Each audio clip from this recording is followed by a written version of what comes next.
Everyone thinks because you're a zombie, you don't know good coffee. Well, they're wrong. There's only one brew that gets my seal of approval. Deadly Grounds coffee is my guilty pleasure. The aroma is so intoxicating. It brings all of my neighbors out of the woodwork. Deadly Grounds coffee. Coffee to die for and zombie approved. It's good to get a little deadly. Use the front door! Oh, they're so disgusting.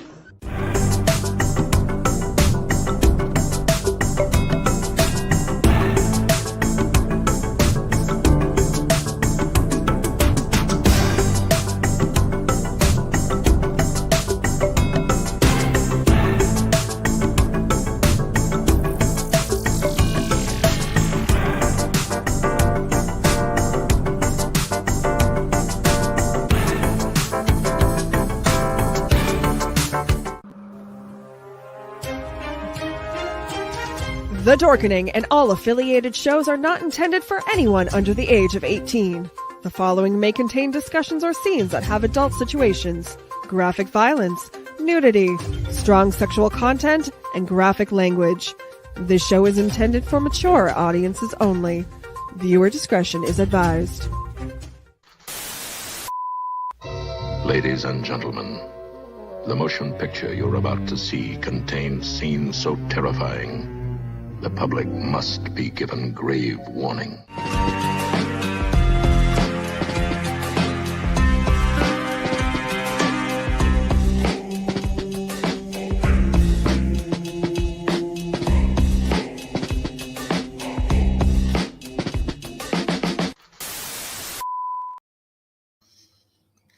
Hello and good evening, and welcome everybody to the Bloody Binge movie podcast. We are back.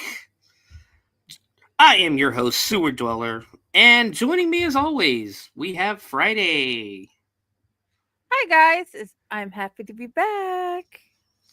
Yes, it was a very short hiatus. Last weekend, of course, I was at Horror Hound Weekend. We'll talk about that here in a minute. And the weekend before that, something came up. Let's just leave it at that. Something came up, and unfortunately, I could not do the St. Patrick's Day episode.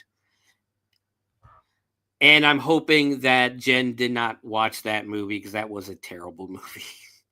Oh, I did watch it. I was in the process of watching it with Josh when you told me it was canceled. I'm sorry. But we make up for it this week as it is spring break in most of the country.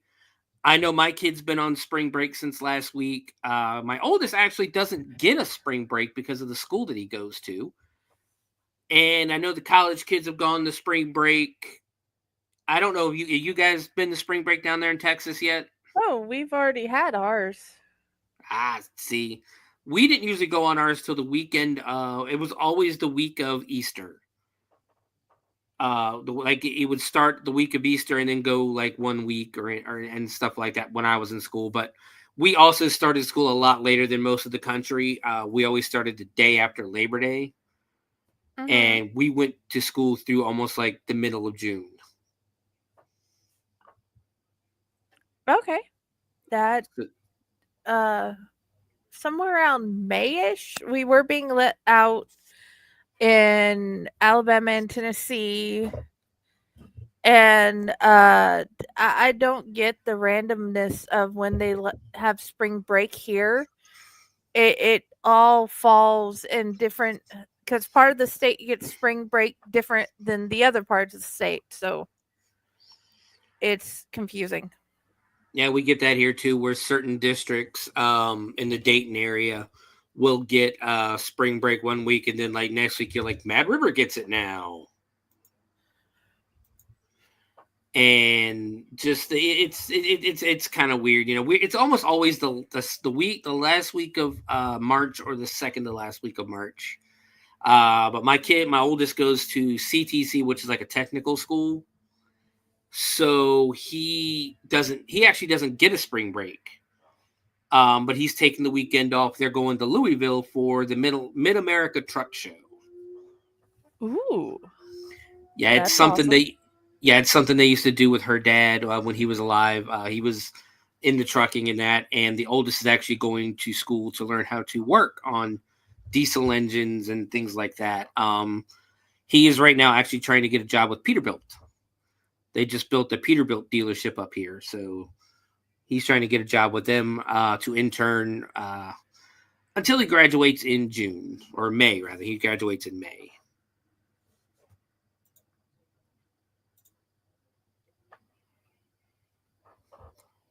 And he brought a lot of. He's the reason we get to do things in this world is a lot of it has to do with truckers. Yes. Oh yeah. But go ahead. You have something to say? Oh yeah. My dad was a trucker. My father-in-law was a trucker, and between them and the train are the reason why we have so many things. Yeah, because I couldn't get from point A to point B without him. My wife works. The wife works at a truck stop. Her mom used to do dispatching for the trucks. Like I said, her dad drove them. Her stepdad drove them. Her stepdad used to work on them. And that's what her oldest is going to school. I'm proud of him because he's way further along than I ever was at 18 years old. So I'm proud of him. But I digress. This, guys, like I said, it is spring break, so I decided we were going to watch. What's up? Sorry, I got a surprising. I did not mean to say that out loud. I got a message that was like surprisingly awesome and confusing at the same time, and I'm like, "Oh my gosh, that is so cool!" I did not mean to say that out loud. I'm sorry. Oh, you're good. You're good. I know sometimes there's a delay between us, so I just want to make sure you get to talk. You get to say what you want to say. Thank you. But it is spring break, so I chose a movie I've seen. This movie was actually carried in Blockbuster, if you can believe that. Because that is where I watched it. That kind of represents what you would expect a college spring break to be, with, a lot of nudity, wet t-shirt contest, bull riding, jello wrestling, just all the debauchery you could think of. So this is why I chose Bikini Spring Break. So, and this movie, it also stars one of my favorite people. I am a big Revenge of the Nerds fan. I loved all the movies. I grew up watching them. And Robert Caradine plays Lewis in every single one of the Revenge of the Nerds movies. So when I first watched it, I was like, "Oh, Robert Lewis is in this. Let's go ahead and watch this." Yeah. So I will tell you right now, a lot of these, the people in this movie haven't gone on to do much. I will say that. But it's a movie. We'll talk more about it in the second part, because of course we are going to start our night off, because we are actually at night now.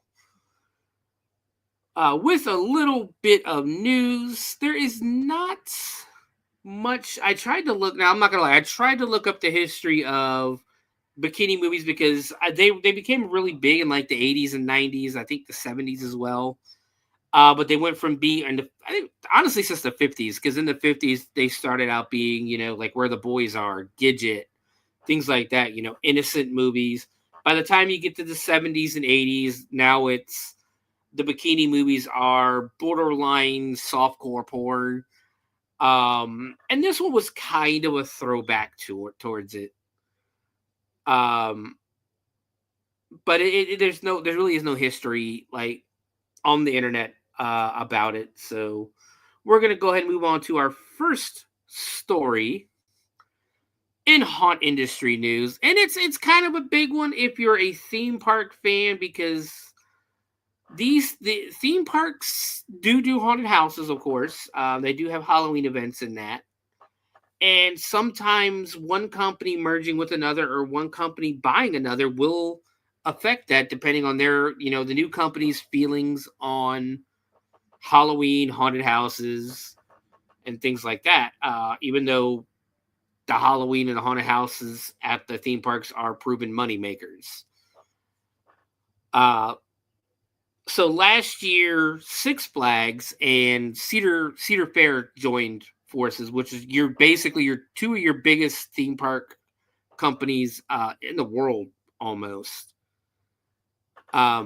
Six Flags owning I think it was like 16 parks across the country, and Cedar Fair being some of your big main parks like your Kings Island, Kings Dominion in Virginia, Cedar Point in Cleveland or Sandusky, Knott's Berry Farm in California, like big theme parks. But now we're getting word that Herschend Family Entertainment has announced a definitive agreement to acquire all of Palace Entertainment's U.S. properties from European parent company Parque Reunidos. The acquisition brings over 20 amusement parks, water parks, and family entertainment centers that include Lake Compounce in Connecticut, Dutch Wonderland in Pennsylvania, and Kennywood in Pittsburgh, Pennsylvania. Kennywood is one of those is a weird kind of theme park because you don't pay a solid day price to get into Kennywood. Kennywood is actually, they run it almost like a fair where you have to buy tickets to get on rides. At least last I heard, that's what they were doing. I don't know if they've changed that recently. I could even be completely wrong about Kennywood. It could be a whole different park. But they were a family-owned park, and I guess they got acquired. But Herschend themselves already own Silver Dollar City in Colorado and Dollywood. So this merger kind of makes them, I think, the second or third largest in the world. I'm trying to see in the news story. It doesn't say. Here comes a fire engine. There it goes. Yeah, it doesn't say in the news story, but I think I read somewhere else that it does make them like the second or third largest theme park company in the world. So I don't know how much haunt stuff the other parks do. I think Kennywood does haunt stuff. I know Dollywood does not. Dollywood does not do a Halloween. They don't do haunt stuff, at least, but they do a fall, kind of like a kitty, like fall landscape, fall colors and things like that festival. They don't do Halloween. And I could be wrong. I think Silver Dollar City might actually be in Missouri, because I think it's in Bronson. I don't know. I was completely wrong. Silver Dollar City is not in Colorado. It is actually in Branson, Missouri, which Branson, Missouri is almost identical to Pigeon Forge and Gatlinburg, Tennessee.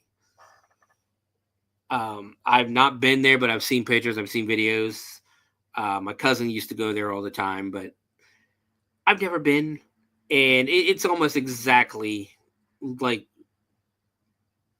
same style, like, except the only difference is Dollywood, Pigeon Forge, and Gatlinburg are in the Smoky Mountains, whereas Silver Dollar City is in the Ozarks. So, but yeah, that's pretty big news for the theme park fans and haunt fans that go to theme parks. So we'll have to keep an eye on that to see what they're going to do. While Palace Entertainment parks like Kennywood, Lake Compounce, and Castle Park have embraced intense Halloween experiences with haunted houses and scare zones through events like Phantom Fall Fest and Castle Dark, Herschend has historically favored more family-friendly fall celebrations like Great Pumpkin Luminites and Pumpkins in the City. So, like I said, that's why this story kind of, because I know it's a theme park story, amusement park story, but it kind of resonates with the haunt world, because what is Herschend going to do when they historically go for the fall festivals versus haunt and Halloween festivals. Good question. So moving on. So Vegas is really changing a lot lately. I know a lot of the old hotels are pretty much being demolished and changed up. And they are making way for almost like a more family-friendly environment in Las Vegas. Universal is opening their year-round haunt in August. Sorry, had to wet my whistle there. They're opening their Universal Studios is opening their year-round haunt in August. Out there, there's the Monster Museum from Ghost Adventures. Zach Bagans owns the Monster Museum out there. There's so much going on. Well, now the John Wick Experience from Egan Productions has officially opened in Area 15, allowing guests to enter the dangerous and captivating world inspired by the hit movie franchise, where loyalty is tested, alliances are forged, and danger is just a breath away. Explore over a dozen immersive rooms, interact with live characters, and make choices that shape your path through this cinematic underworld. The 12,000 square foot attraction also includes 2 theme bars and a retail shop. Tickets are now on sale, and could you take a wild guess what the price is, Jen? $25? You go up a little bit. $312. Go down. Okay, 100? You're getting closer. We're looking at $50. Oh, okay. Because I know, like, to some venues, there's to like football games, the tickets are $1,200. I was going to say tree fitty. And welcome to the podcast. Joining us now, Dr. Rasty Slasher. Sorry, I is late. It's for a good cause, though, and that cause has been uploaded into the network. Oh yeah, it's at the bottom. Is that the good news that you got excited for? I mean, I'm very excited. It's epic. Okie doke. I have not seen it yet, so no one Neither has. have I just know it's there. But it's $50 for general admission, $70 for VIP, and $100 for ultimate VIP admission. But it, of course, doesn't tell us. The story I have doesn't tell us what each one is. What are we discussing? The John Wick Experience in Las Vegas, Nevada. It's I feel like I know. I feel like I know what the VIP is, but I don't want to say it because I don't want to get banned. Just don't kill the dog, okay? Whatever you do, don't kill the dog. I feel like it includes a puppy that they immediately take away from you at the end. That would be heartbreaking. I know, but that's the John Wick Experience if you want VIP. Well, don't they take it away at the very beginning? Well, yeah, but the experience can't be that long, so. I don't know. It's according to this over a dozen immersive rooms where you interact with live characters and make choices that shape your path through the cinematic underworld, and it is 12,000 square feet long, but it also includes 2 theme bars and a retail shop. Well, I mean, 10 of those rooms are just museum glass cases and people flying through them. This is true. Mind you, I love this series, but I get to make fun of it because I can. Oh, you can make fun of it anyways. As long as Keanu Reeves doesn't hunt us down. I really enjoy the movies, to be honest with you, but every movie has like 20 scenes of just glass cases and people flying through them. I don't know why. Yes. Jen, did you have something to say? No, I would like to invite him on the show, not be a victim of his rage. Did you like to bring John Wick on or Keanu Reeves himself? I'll take either one. Whoa. I mean, you're getting a completely different person for both of them. You're either gonna get John Wick pissed off, kill his dog, gonna murder everybody in sight, or really down to earth, like just calm, cool, collected guy, Keanu Reeves. Hmm? And Raz Stefan wants to know why no video tonight. Oh, I'm just having some complications. I've been having some weird video complications last couple shows. Well, Stefan, there is your answer. So let's move on to our next haunt story. Let me see if there's any. Okay, so Raz, you're more probably into the Kings Island stuff than I am. To a degree. Well, I don't like Kings Island.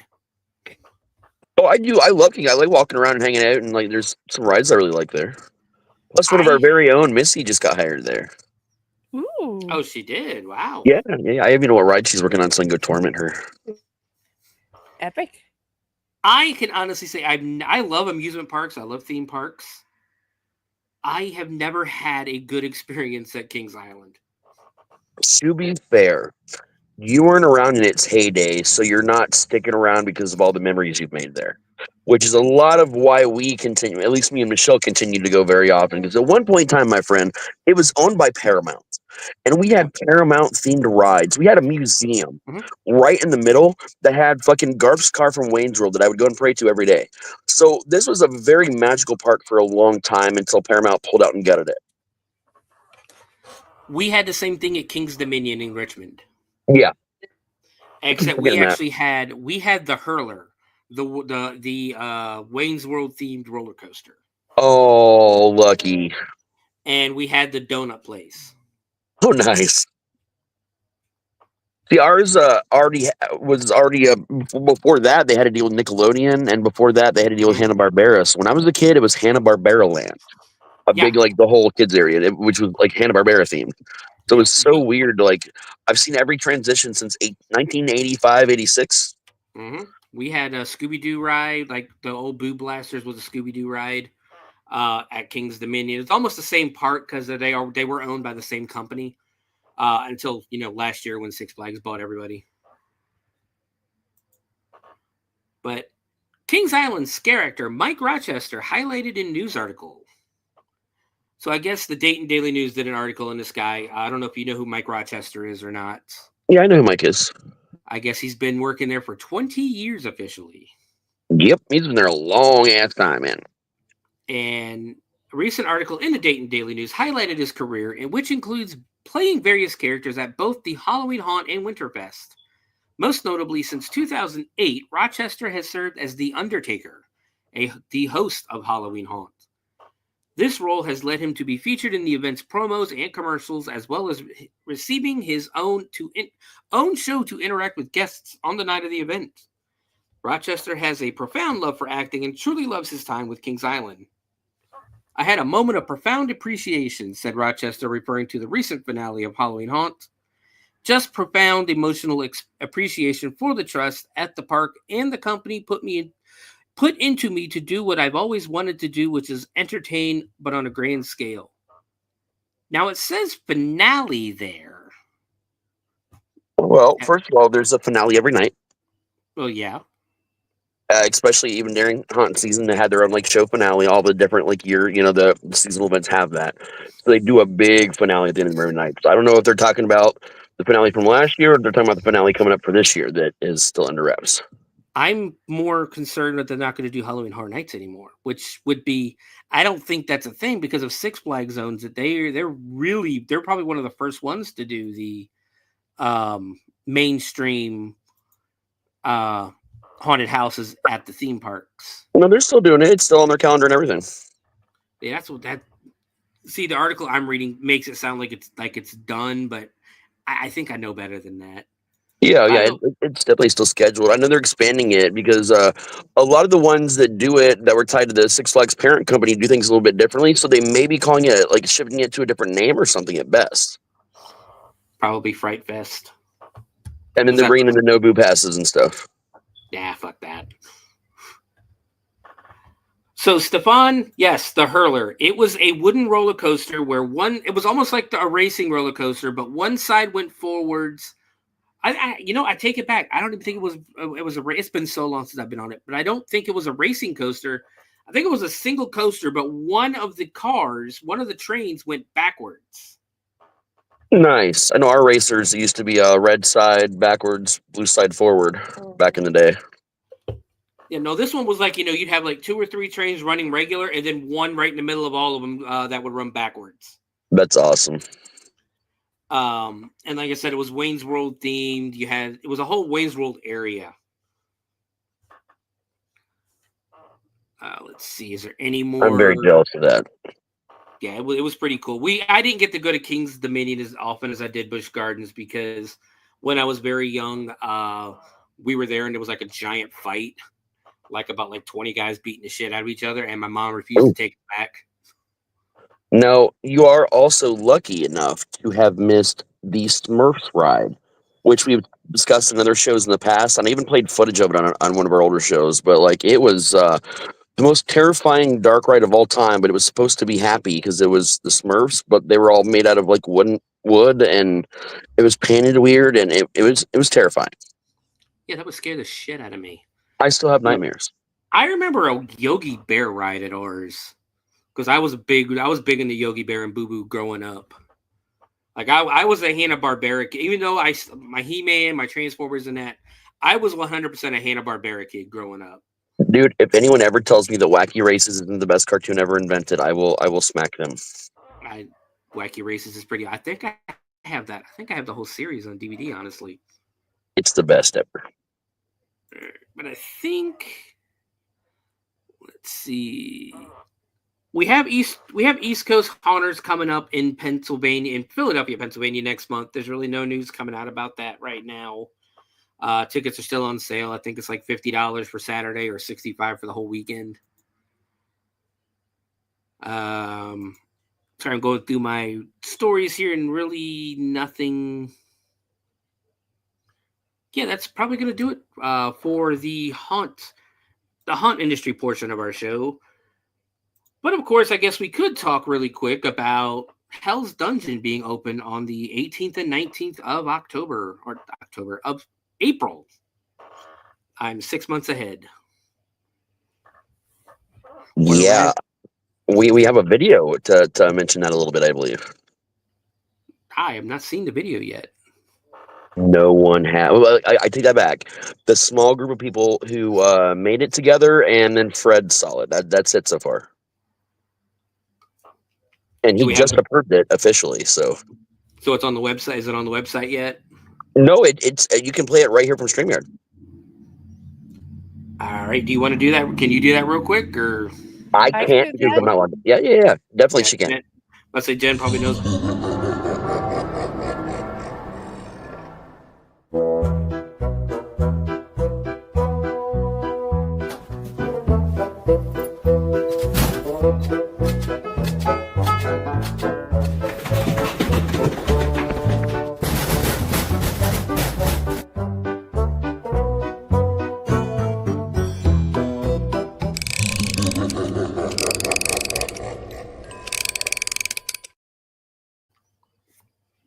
I'm throwing Cadbury's at people, just saying. Oh, yeah. Yay. I'm lying my ass off. I would be eating all the damn Cadbury's, okay? I'll throw them at you because I don't like them. I'll throw them at you and they'll hit you, but then you get to eat them. So yeah, I fucking love Cadbury eggs. No, I'm really excited about this event. It's the first time we've ever done an Easter event. We're actually renovating not just renovating, actually building on and extending the haunt. And we're hoping to have some of that done in time for Easter as well. So there's a lot of new things to see and experience down there for the Easter season. Nice. Like I said, this is the first time hearing about a lot of this. I have been out of the loop for about 2 weeks now. But looking forward to doing it. I believe, are we still doing guides? We're working on some things with that right now. We're trying to get that working better than it worked last time. And that's part of the big Main Street expansion right now, too. Okay. I didn't think it worked that bad. It was. We're tightening it up, and we have to change a little bit because we have some changes to the actual area. So we're just making some changes. Like I said, the stuff we can talk about off air. Yeah. But Uh, there's some all new, at least one new enormous scene and a brand new space we're building in Main Street. I can't really talk about it on air, but I'll tell you about it when we're done. that's fine. That is fine. But I was going to say the only thing I think went wrong was timing issues, but that's just Yep, normal. honestly, that and the interaction, a little bit more interaction with the grenade, but yeah. So yeah, that grenade that way, yeah. Um, so get started with the horror movie news. Well, let's talk about Horror Hound a little bit from last weekend. I thought I was the only member of the dungeon going, but I was not. I met a bunch of people Friday night. I saw a bunch of the clown section and the Q line people, and a bunch of others throughout the weekend. But it it was fun. It was actually fun. It was a lot busier this year than it has been in the past. Like Sunday, we actually had a problem. Friday and Saturday, we stayed at a hotel right next door, so we didn't have to move our car the entire weekend. We could just walk across to the parties, walk next door for the actual convention and that. But on Sunday, of course, you check out of your hotel, you got to move your car and park it. And usually we can park a lot better on Sundays, but we were still in the very back of the parking lot come Sunday morning because it was still really busy because of how quick Saturday sold out. So there was still a lot of people. I mean, if you like Terrifier, you'd have loved this convention because it was almost the entire cast of Terrifier 3. Oh yeah. And pretty much everybody was friendly. We get to talk to a lot of people. I'm not gonna lie. If you were at Horror Hound, we're the people with the ferrets. Okay, everybody knows us as the ferret people because everybody stops us every 5 seconds and talks to us and wants to pet the ferrets. And not to reveal our secrets, but that's how we get to meet a lot of the celebrities. I mean, yeah, definitely, dude. Like Damian Leone, David Howard Thornton, and Samantha Scafidi. Samantha Scafidi would have played Victoria Hayes. All demanded that we come up to see so they could see the ferrets. Oh yeah. I was upset I didn't get to go because I was supposed to meet up with David, but yeah, things fell through. Oh, dude, you weren't going to get anywhere near David that whole weekend. Like his line Oh, was out the it wasn't ass. during the convention. I was going to say because his line was out the ass the entire. Like he was the most popular person there. Oh yeah. Between him and Spencer Charnas from Ice Nine Kills, Oh yeah. and Corey Taylor. Corey Taylor had a really big line as well. Yeah. No, I was just gonna meet up with him aside from the convention while he was up here. I just didn't have the chance, but I was upset that I didn't get to see Nash and Paige. I met Nash when I was very young, but I never ever got to meet Paige, and I was sad about that. Or Araya, whatever name she goes by now. It's going to be. Go ahead, Jen. Oh, I didn't say anything. Oh, I thought you were talking. I'm sorry. So Soraya or Paige, whatever you want to call her, was fucking miserable. Like she really did not want to be there. She was only there Saturday, and she fucked right off about 3:30. At 3:30, 4 o'clock, I think she fucked off because she was not there when we went back at 5. She wasn't like all the pictures I'm seeing. She's forcing a smile. She looks miserable. She doesn't want to be there. And now, after this week, we come to find out that pretty much she's not going back to AEW. That she's basically holding out hope that WWE is going to come calling, and I don't think they're going to come calling. I don't know. I think there's a good chance. I don't, because I don't think her neck. I think. Well, it's not a wrestling show, but we'll talk about that on a wrestling show. Fair enough. Nash is Nash. I don't think his mood ever changes. No, not really. He's there to collect money, and he makes it known that he's there to collect money, which I don't blame him. It's a business. But Saraya was just like, she showed up Sunday morning and just did not look happy at all. Linda Blair was a big problem. I think a lot of it wasn't her fault, but you know how people at conventions go, what they do, if they don't get to meet their favorite celebrity when they want to meet their favorite celebrity, it's the celebrity's fault. There's something else a lot of people don't understand about her. I've met Linda many times. I've never had anything but the most amazing situation with her. Well, Um, she hates Exorcist. She that almost she almost died during the making of that movie. She does not love to talk about The Exorcist. And when that's all people want to talk about, she can get a little frustrated sometimes. Luckily for me, my favorite thing that she'd ever been in when I was growing up was Repossessed with Leslie Nielsen making fun of The Exorcist. yes, I love that And if you movie. mention that to her, she gets a big ass grin on her face. Also, all the money she charges you goes into her dog shelter. And it is an amazing facility who has helped a lot of animals, man. And like, I love that about her so much. Well, see, that's the thing. People weren't complaining about how nice or mean or anything she was. It was more along the lines of availability. Okay, because I've heard people complain about her dog charity and some other shit, like from this past weekend and from previous cons. I'm just like, man, come on, like, treat her good. People were saying stuff like that about Henry Winkler, but Henry Winkler was also pushing his books on people apparently. Well, yeah. But yeah, like I don't think she showed up till almost 9:00 on Friday. And like the minute, and then the second she got there, she had to be rushed off to go do one of her photo ops. So then you have another 30, 45 minutes before she gets back to start signing. And it was just, I don't even think, I think also on Saturday she didn't show up to almost 1. So and I'm going to assume she needs breaks too, because she's no spring chicken, man.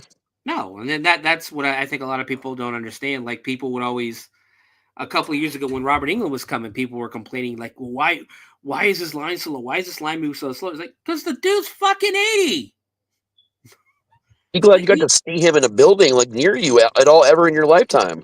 Yeah, like he's fucking 80. Of course he's gonna move slow. But I mean, that's really the only complaints I saw. Everybody was pretty friendly with how busy and crowded it was. A lot of cosplay, a lot of great cosplays. The people who won the costume contest, adults, did an amazing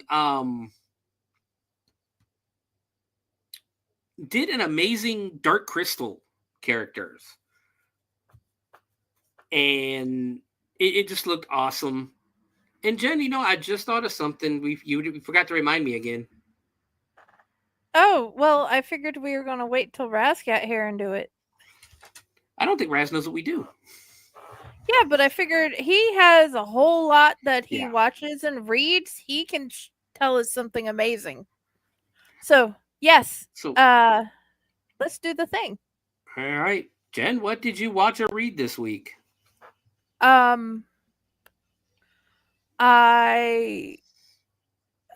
What did I know I watched a whole lot of Loie Lane and looking at the different videos on her show of haunts and other scary, weird YouTube shows that people have made. I really enjoyed learning new weird things to go see. Anything else? I'm trying. I haven't been able to read. I've been packing. Nah, that is a good reason. Raz, you can join in. What have you something you read or watched this week? Got one of each. We just recently finished the audiobook of I'm starting to worry about this big black box of doom, written by Jason Paragon. If you guys don't know who that is, that's who did the John Dies at the End 4-book series, about to be 5 books. This audiobook was in the bizarro, weirdly hilarious, style that Jason Paragon always writes in. It doesn't have all the gore and the horror that you expect, from the John Dies and some from the Zoe series. But it's got all the comedy. It's got all the weird commentary about life and all the different types of people in it. And it's more or less about this guy who is really down on his luck at the moment. He's a pushover. His dad is ashamed of him. He has no friends. He spends his time on the internet. Ashamed of him. Anyway, and he meets up with this random woman, or not that old of a woman, I'd say probably in her 20s, who cons him into being her driver across country to transport this big, giant black box. And in the meantime, he's not allowed to ask about the box. He has to leave his phone and his computer behind. They cannot be tracked. They can't use credit cards. Like, they're doing this whole thing like on the down low, and people have gotten wind of it in different weird places, including Reddit. So a big part of the book is actually a Reddit conversation going on about what's happening and what they believe is a terrorist plot. So it's definitely a book you need to check out. And please, I need more people to check out this book. Seriously. Watching wise, I got a chance to finally sit down and watch season 1 and 2 of School Spirits. Pretty fun show. Basic premise is that this girl dies. Her spirit is stuck in this school with a bunch of other ghosts that have all died on the property, and she's trying to solve her murder. It's funny.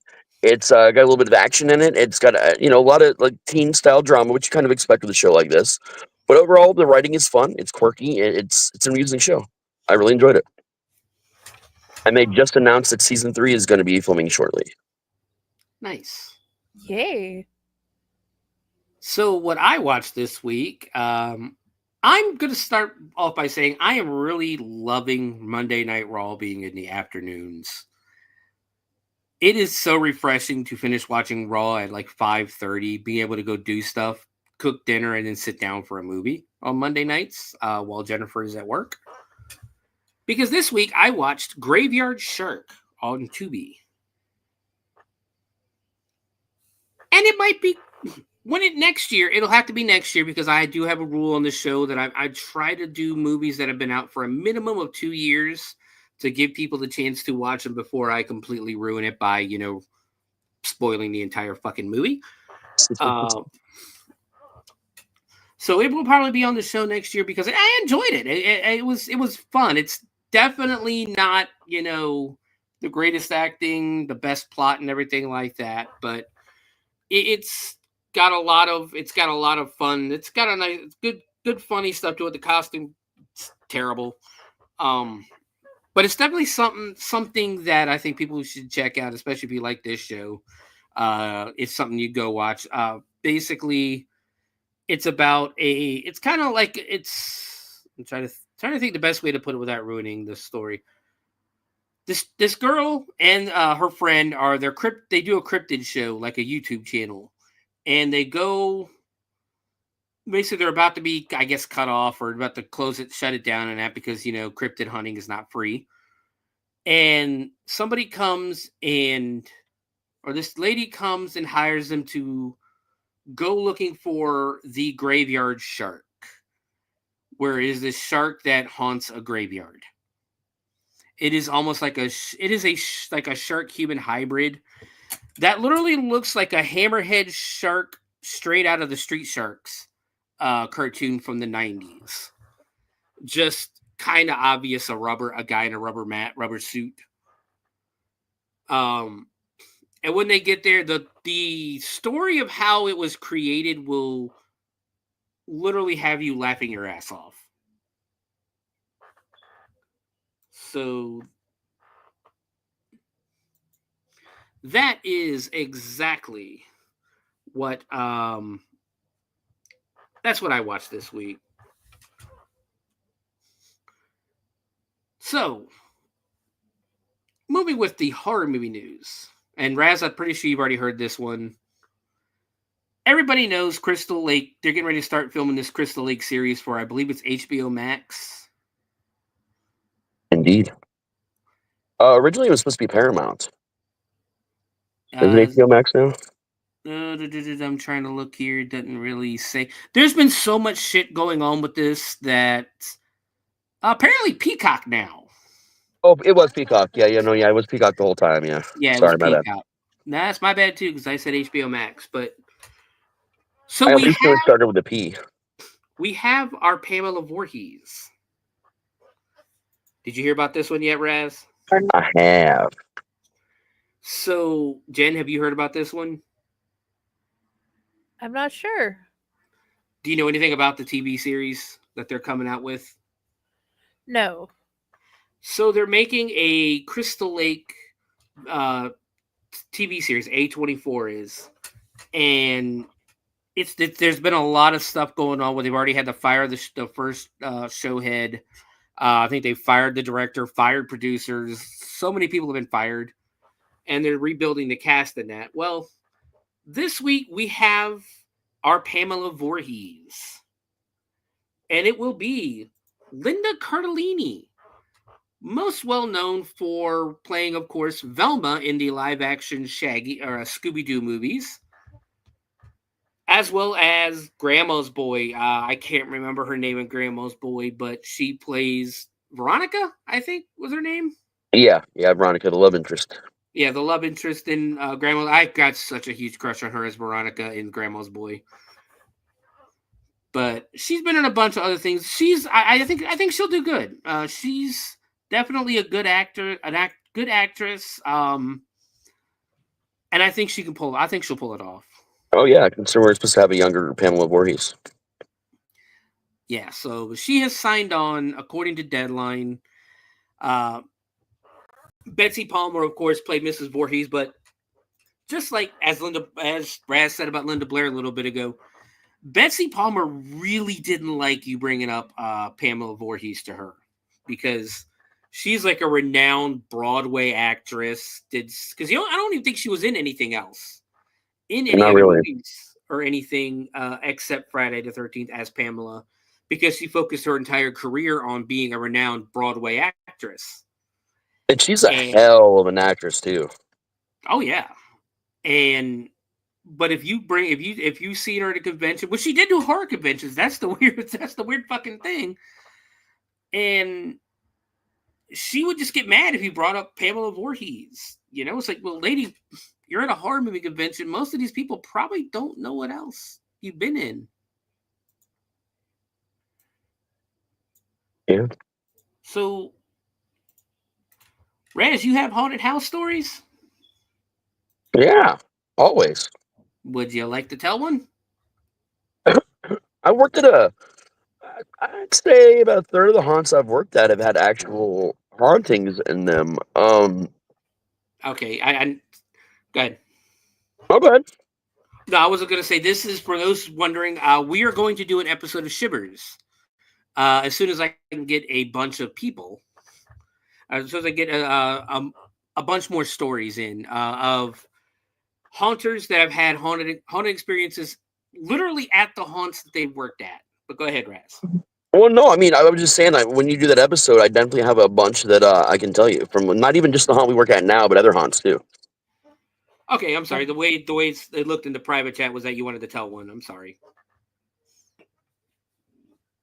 Oh, I mean, I can if you want me to. I don't care either way, man. I thought I wasn't sure if we were doing them now or if we were going to save them for the Shivers. I didn't know when, but I wanted to tell you the note before I forgot. Okay. I apologize. But yeah, we'll save it for the Shivers because I don't know how many stories we're going to get. I've made a couple of posts in haunt groups, but you know how people on Facebook get about, asking for stuff. Yeah. So we're still working on that one. I'm hoping to be able to do it sometime in April or May. But we'll work. We're going to work on that one. Meanwhile, I will say right now, I am not a fan of the new Ghost Adventures. When it first came on, go ahead, Raz. I was going to say, I've never been a fan of Ghost Adventures because Zach Baggins is a moron. Oh, he's a fucking douche. I used to like it in the beginning because of the historical. They used to focus more on the history than they did the hauntings. Well, yeah, that's true. It was better in the beginning. When Nick was there. Yeah. Ever since Nick left, and now it's Zach, Aaron, and I still love Aaron Goodwin. He's such a cool guy. I've met him once at a convention, and he's genuinely that nice in real life.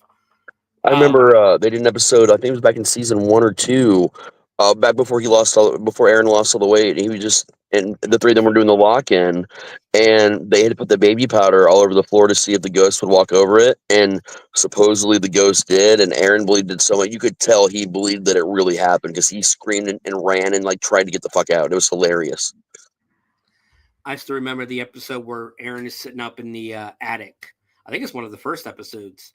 where he's sitting up in the attic and that fucking bird cage fell over behind him, and he's like, yeah. "Fuck this." Yep. But like I said, I used to like it at the beginning because of the historical. But then when they focus more on the history versus everything's a fucking demon now, I kind of tune out when you start doing that shit. I think he should change the name of the show to Demon Adventures. He did that one. He did the movie. I watched his movie, the Demon House movie, and I don't believe a fucking thing of that. But needless to say, everybody knows what's happened. Jen, are you up to date on what's happened to Aaron Goodwin? The part where his wife tried to kill him, hired an assassin. Yes. Okay, that I do know about. Apparently, there's more to the story. So Ghost Adventures reality star Aaron Goodwin was allegedly a victim of more than a murder plot organized by his ex-wife Victoria earlier this year. According to a court filing by Aaron, she was also allegedly abusive at home. Goodwin is seeking $10,000 in punitive damages for her actions. To recap, the ex-Mrs. Goodwin, with the help of an imprisoned murderer named Grant Amato, took out a hit contract on her reality star husband, even going so far as to send her money in jail. But thankfully, the plan was thwarted before it could be completed, and she was arrested on March 6th. And Aaron filed for divorce a week later. It took him a week. March 6th, when she was arrested for trying to murder me, it might have been the hint. You know what, honey? I think it's over. It's okay. They're going to do an episode about this. It turns out she was possessed by a demon, and Zach is going to save her soul. Oh, dude, fucking episode 1. It's going to be something like that demon from Bobby Mackey that cost him his first marriage has shown back up, even though Bobby Mackey's is gone. But it's okay. Someone mailed him a brick from Bobby Mackey's, and it all started over again.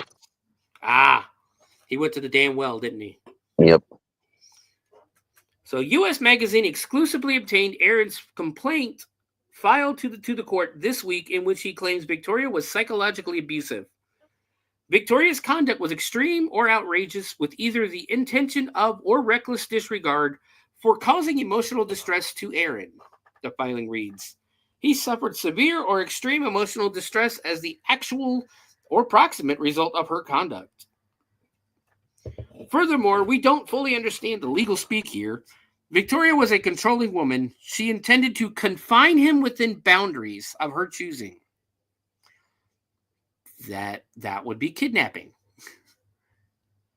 The filing continues. Victoria's act directly or resulted in such a confinement.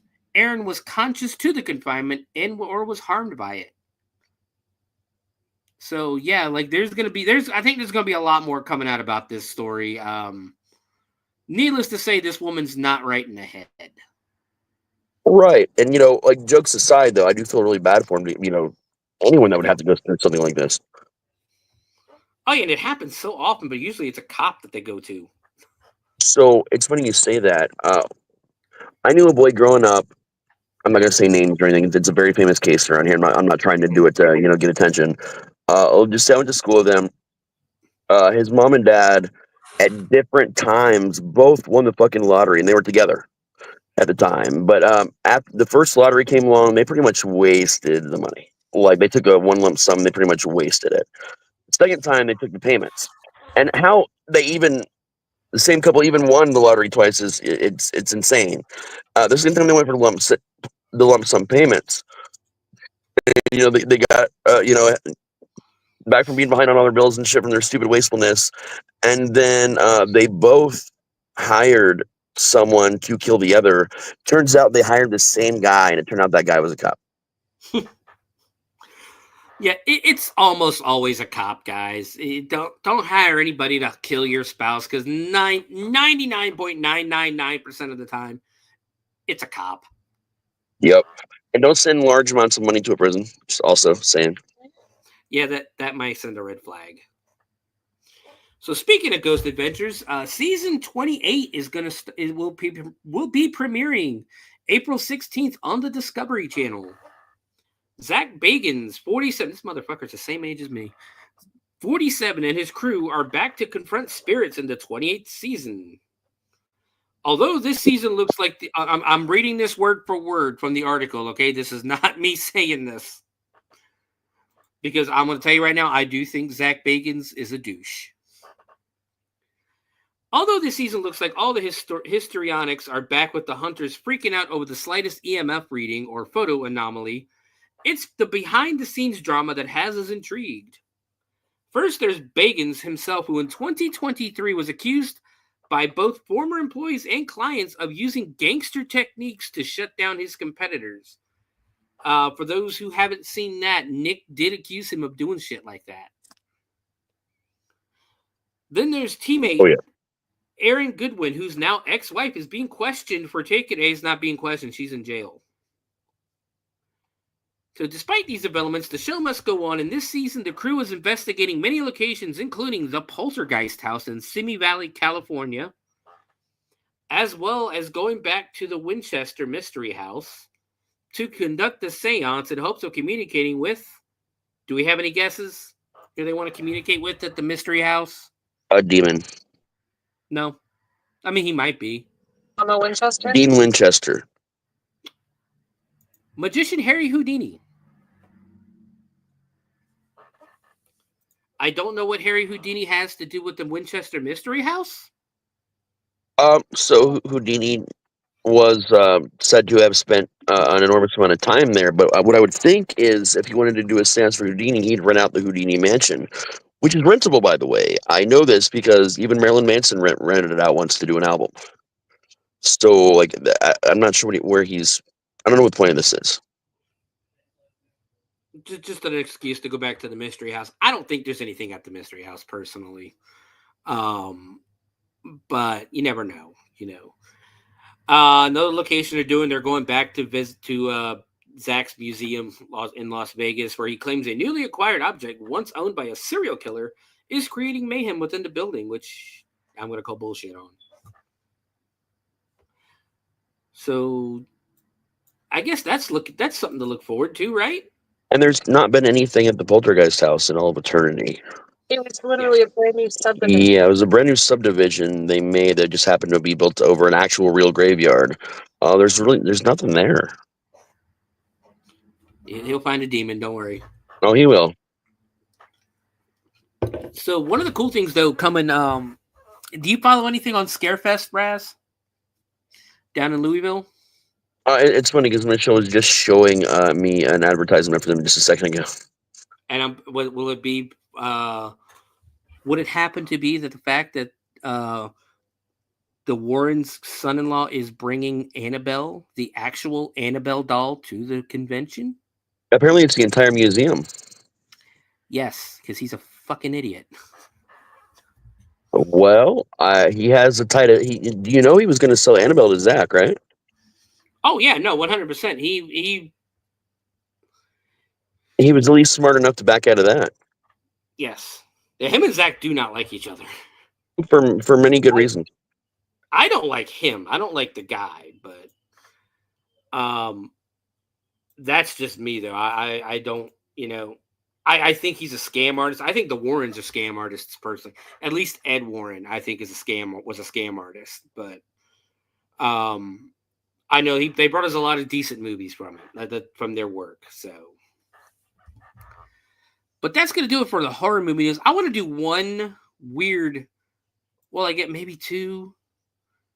Well, I'm not gonna read this whole story, but apparently, and Jen, this is part of our Leave It the Fuck Alone series. The Mummy No One Dares to Open, a 23-year-old Egyptian mummy discovered by Howard Carter in 1919. The Bashiri mummy remains unopened due to its rare, fragile embalming. Put it the fuck back. Put that thing back where it came from, or so help me. So help me. I will kick you in the balls. I will kick you in the balls if you don't put it back. Well, that's not I just thought I had to read that story real quick. But there's a funny, at least that the headline is funny. From the AP, This was put out this afternoon, actually. This actually at 8:05 this evening. So a babysitter, she's at home. Well, and honestly, growing up when I was babysitting my friends' kids, this used to be one of the things that used to scare the shit out of me was that whole urban legend of getting the phone call and, dude, the kid's in the house, get the fuck out. The I'm not running upstairs. From inside the house. Yes. I'm not running upstairs to get the kids. They're fucked. You'll just have to have more later, Yeah, like, dude, you're in your 40s, you're good, I'm out. So the babysitter, the kid comes to her and tells her there's a monster under her bed, under the bed. Let me just read the story. A babysitter looked under a bed to reassure a worried child that there wasn't a monster hiding there, to come face to face with a dude who wasn't supposed to be there, a sheriff's office in Kansas said in a news release. The 27-year-old was booked into jail this week after a struggle with the babysitter that knocked the child to the ground. The Barton County Sheriff's Office said deputies were called late Monday to the home near Great Bend, a city of around 15,000 in the western part of the state. The suspect was gone when they arrived, but the babysitter told them that the child had been complaining about a monster being found before she found the suspect. The man once lived in the house, but there was a protection from abuse order issued against him to stay away from the property, the sheriff's office said. Deputies searched but were unable to find the man until the next day when he was captured after a foot chase. That would scare the shit out of me if I was a young babysitter. What about the kid? Oh yeah, definitely.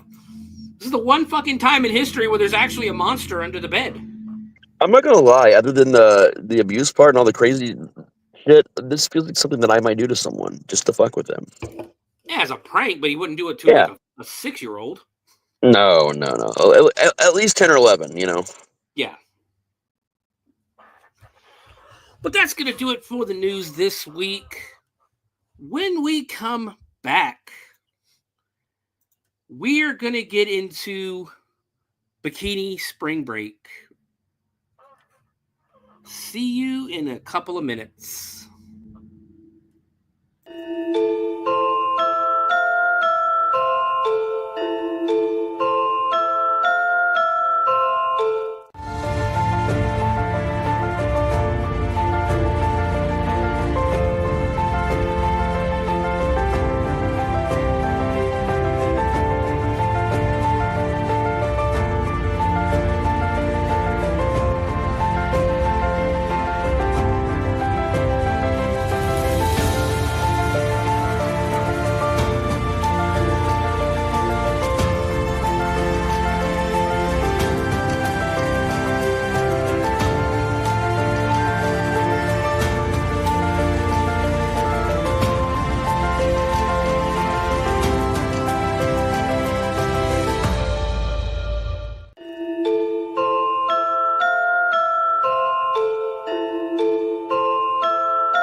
Greetings and shabibans. We are the Retro Reductopus Cephala Podcast, a long-form bi-weekly show that celebrates all the things that made growing up awesome. Well, that sounds good, but I don't know what all those words mean. I think what Parasite seems trying to say is that on Retro Reductopus, we explore a range of retro goodness, from toys, video games, and movies, to cartoons, and even snacks and school lunches. Oh. And we do it all with a positive spin, a slew of killer guests, and some very adult language. And you know what else is cool? No. This crazy show is part of the Door King Podcast Network with new episodes every Tentacle Tuesday. What's that? And if waiting 2 weeks for a new episode gives you a sad, know that we drop bonus episodes all the time, like the off-format Crow's Nest and an interview series we call The Brick. You can listen to Retro Octopus on Apple Podcasts, Spotify, Stitcher, or any app that's cool enough to carry the only show that celebrates all the things that make growing up awesome.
And just like that, we're back.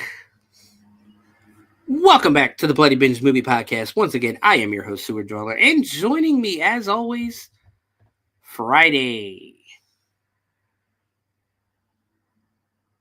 Maybe Friday may have. I'm still here. Okay, making sure. I didn't know if you had stepped away or not. I just got caught off guard by something else. That is fine. Raz had to take off. He's got some work to do, so it'll just be me and Friday for the rest of the show. But we are celebrating spring break this week, and we are watching Bikini Spring Break from 2012. So when this came out, I was working at Blockbuster still, got the free rental, took it home, watched it, and this will be the first time in 13 years I've watched it for a second time. This was the first time I ever watched it today. I bet it's the first time you ever heard about it too, isn't it? Yeah. So this movie's found in a bunch of places. You can find it on Tubi, and apparently you could also find it on Fossum and Plex. Wait, hold on. There's 4 more places. Pluto TV, Tubi, and you could rent or buy it on Prime. So the movie was directed by Jared Cohn, and I'm going to tell you right now, this motherfucker needs to do better. I hope he's done better in his career. I'm not going to say whether it's a good or bad movie yet or not, but I will tell you right now, his scenery makes no sense. And we'll get into that as the movie goes on. But he wrote and directed this. He wrote it with Naomi Selfman. Naomi has, let's see what else she's done. She's done great asylum movies such as Mega Python vs. Gatoroid and Mega Shark vs. Crocosaurus. So, for those who don't know, Mega Python vs. Gatoroid is the movie that brought us the 1980s teenage pop singers, I guess, catfight between Debbie Gibson and Tiffany. Where they do get into a fist fight at a function, a charity function. That nobody asked for. But Mega Shark versus Crocosaurus, 2012 Doomsday. Like, her looking at this, she's wrote a lot of movies like this. Number One Cheerleader Camp, 18-Year-Old Virgin, Barely Legal. A bunch of us. She's basically wrote a lot for Asylum. And Jared Cohn, let's bring him up real quick. You will remember him from being the director of such wonderful films. Let me get all the way down here. As Underground Lizard People, Bikini Spring Break would be his 4th movie that he directed. Hold Your Breath, Atlantic Rim, Jailbait, Bound, Buddy Hutchins, Little Dead Rotting Hood, Evil Nanny, Devil's Domain, Death Pool, Halloween Pussy Trap Kill Kill, Alien Predator. I mean, he's an asylum dream. Fast and Fierce, Death Race instead of Fast and Furious. Street Survivors, the story of the Leonard Skinner plane crash. Shark Season, The Death Race, Party from Hell, Alien Predator War. Let's see. Going up. Psycho X, Ice Storm, Killer in the House, and Fatal Fling. He's also got 7 more movies coming up. Let's see, producer credits, because I'm seeing a big movie on here, but I'm trying to see what he did on it before I say what it is. I can honestly say I think I've only seen one of those. It's one of those things where if you don't, if you didn't have like a lot of this stuff came from Sci-Fi Channel and Asylum being the company that would take movies that are coming out like Transformers and then change just the title and release a similar style movie, like Transmorphers or something like that. Okay. So he was an actor in one of the Sharknado movies. Okay. I saw Sharknado, and that's why I was like, oh, what did he do for Sharknado? Yeah, nothing, you asshole. So the movie stars, of course, Robert Caradine, mostly known from the Revenge of the Nerds series. Did you ever watch Revenge of the Nerds Friday? Yes. He, of course, is Louis Skolnick in the Revenge of the Nerds movies, every single one. Before that, he played in a lot of like legendary shows like Bonanza, Kung Fu, Mean Streets, The Cowboys, The Hatfields, and the McCoys. Then he get Police Story. Then he gets to movies like Revenge of the Cheerleaders, Jackson County Jail. These are your like mid to late 1970s exploitation style movies. The Pom Pom Girls, Massacre at Central High, Cannonball. He was an Orca. But then you come up the Big Red One to 1984, where he plays Louis in Revenge of the Nerds. And from there, Twilight Zone, Alfred Hitchcock Presents, Fairy Tale Theater, Magical World of Disney, Revenge of the Nerds 2 in 1987. Going up. Revenge of the Nerds 3 in 1992. He's done a lot of stuff, but it's stuff I've never heard of. The Tommy Knockers TV miniseries in 93. Revenge of the Nerds 4, Nerds in Love. He was on ER for one episode because, and I would assume for him to kind of have a reunion with Gilbert, because I know Gilbert was from Revenge of the Nerds 1 was on ER for a while there. Birds of Prey, Lois and Clark, The New Adventures of Superman. And I mean, he's done big stuff, but just, of course, since then, Sharktopus versus Terracuda. Okay. Just nothing big since, But now let's get into the girls. I'm going to tell you right now, when we do this movie, I don't remember any of these girls. I remember a couple of the girls' names. So I'm going to do my best. So we have Rachel Allig, who played Alice. Do you remember which one Alice was? No, I don't remember whose name was what. Alice was the one, the Pooh Bear. Okay. And Cuddle Bunny. She was part of that couple. She's been in quite a bit of stuff. Like 132 credits. I'm trying to see if anything stands out. The Cleaver Family Reunion, Insomniac Theater, Bachelor Night, Live Nude Girls, Sex Sent Me to the ER. What? Really? That is like not only a real thing, a real show to find, but also a series of different sexual acts that people have done. They had the series showed people reenacting sticking it in the stove pipe. It was insane. Injuring themselves doing sex acts. Yeah, it's probably the best way to describe it. I've heard of it. The really funny thing is, I thought I saw him on there. I did. Her. Yeah, I thought I saw her on there, but I did. Blech, yes. I have a sinus apparently headache. She was on one. You're good. One episode in 2015. My Crazy Ex, Sex and the Single Alien.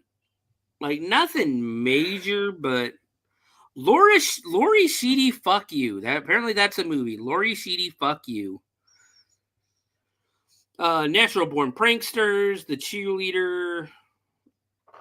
Like, just really cheesy shit is what she's been in. But she's been in 32 movies or TV shows in that, or videos. We have Virginia Petrucci, who played Zoe. Zoe would be the redhead. 11 Things, really hasn't been in anything since 2014. It's funny, she would have been, I guess she would have been, about 25 when this came out. So yeah, I guess she was the age. She was in one episode of the Mindy Project. That's and one episode of the New Girl. But that's about the only major thing she's been in. We have Samantha Stewart, who played Whitney, who was kind of like the ringleader of the band girls. She's got 37 credits to her name, most notably being Days of Our Lives. She was a nurse for 15 episodes.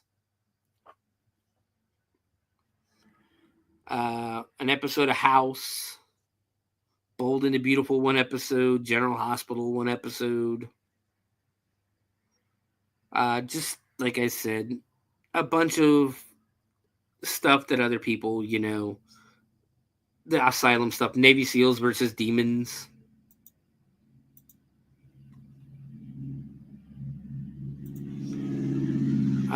And finally, we have Erin O'Brien, who played Michelle. She's had quite the career. 45 credits, 6 upcoming, but then 39 that she's been in. Again, not seeing anything major, but she's been in a lot. Boys of Summer, 12, Jailbait, which is Jailbait was kind of when I was talking Asylum. Remember how I was talking how they used to copy movies and that. Jailbait is a movie version of Orange is the New Black. Okay. Other than that, like I said, nothing major. So, as I said, the movie came out in 2012. I was in my last year working at Blockbuster. I was in the middle of closing so many stores in 2012. But let's get ready to get into this movie. Bury your feet in the sand, get in your lawn chair, put your umbrella up, listen to the sounds of the waves as we dive into Bikini Spring Break. Parents, put your kids away, put your kids to bed, because this is definitely not a movie for kids. No, I saw so many breasts. Do you want to know how many breasts we saw? 3 seconds. It took 3 fucking seconds. But go ahead, Jen. I'm sorry. That's what I was thinking. I'm like, I was pretty sure it's not even 2 seconds in. Oh, wow, there's breasts. Hey, there's more. 3 seconds in, we get the locker room. Like, the girls are in the locker room just walking around, getting dressed and that. Now, here's the thing. This is big, giant regional band competition. They're in community college. It might be different. When I went to community college in Virginia, we didn't have any kind of sports team. We didn't have a band. Like, the entire point of a community college is to go to school and learn and study. But it's basically a long montage. Girls getting dressed, random girls taking their tops off, putting them back on, taking them off again, putting them back on. And it lasts for almost a minute. We finally get to the movie where we see, I think it's Zoe, or Alice comes walking out of the shower. Now, I've never been in a women's locker room, But I can say from the men's locker room side, we didn't walk all around butt ass naked. Even being, I used to work for a Major League Baseball team as a bat boy. It was a minor league team, but it was still Major League Baseball. We were the AAA team for the Mets. And I would have to go to the clubhouse all the time. And even in the clubhouse, very few guys walked out of the shower without a towel wrapped around them. Now, Jen, as somebody who's been in women's locker rooms, I would assume, how often do people walk around butt ass naked? Dude, nobody ever gets that stripped unless they have to take a shower. And then it's usually over in the shower area. Mm-hmm. Because, yeah, nobody really wanted to show themselves off. Yeah, no, I didn't like dressing in front of people, let alone in the locker room, let alone trying to walk around with my thing hanging out. And like I said, even the Major League Baseball players don't do that shit. But this girl just walks out, topless, in her panties. That's it. They're all getting excited. And there's so many girls in this locker room, but I'm gonna tell you right now, there's only 5 fucking girls that they focus on in the movie. So Alice and Zoe, they're excited to go to the regionals and possibly go to nationals. We cut over to Whitney, who is now for the 3rd time putting her shirt on. When all of a sudden, Robert Caradine, who plays Coach, or we're calling Coach Gill for the rest of the movie, just walks into the fucking women's locker room. I'm sure that is a crime. Mm-hmm. Now these are all grown adult women. Don't get me wrong, but still. So he walks in and he's basically just like, "Hey, get ready. We're gonna do this and this. By the way, you guys fucking suck at this, so we're just gonna go out there and do our best." He starts talking, tells them that the judges have lower standards and that they're just awful. And Zoe's like, "Really? You think we have a chance, Coach Gill?" Like, yeah, he just said you fucking suck, dude. Like, so he calls Zoe front and center and gives her a camera that the dean wants her to basically record everything that's going on. I guess on the field. Now again, the girls in the background are literally randomly putting on different types of clothes, not getting dressed to be in a band competition. Like, they're putting shorts and tank tops on. So he tells them they got 9 minutes, that he wants them in formation. Whitney is once again taking her clothes off. Zoe and Alice get excited again. Then we cut outside to the dean, who's walking with some food. And one of the students walks up to him and says, "Hey, Dean, you're looking sharp today." And the dean's just basically like, who the fuck are you? And the guy says, "Well, our little Alice is going to regionals." And the dean is like, "Alice," and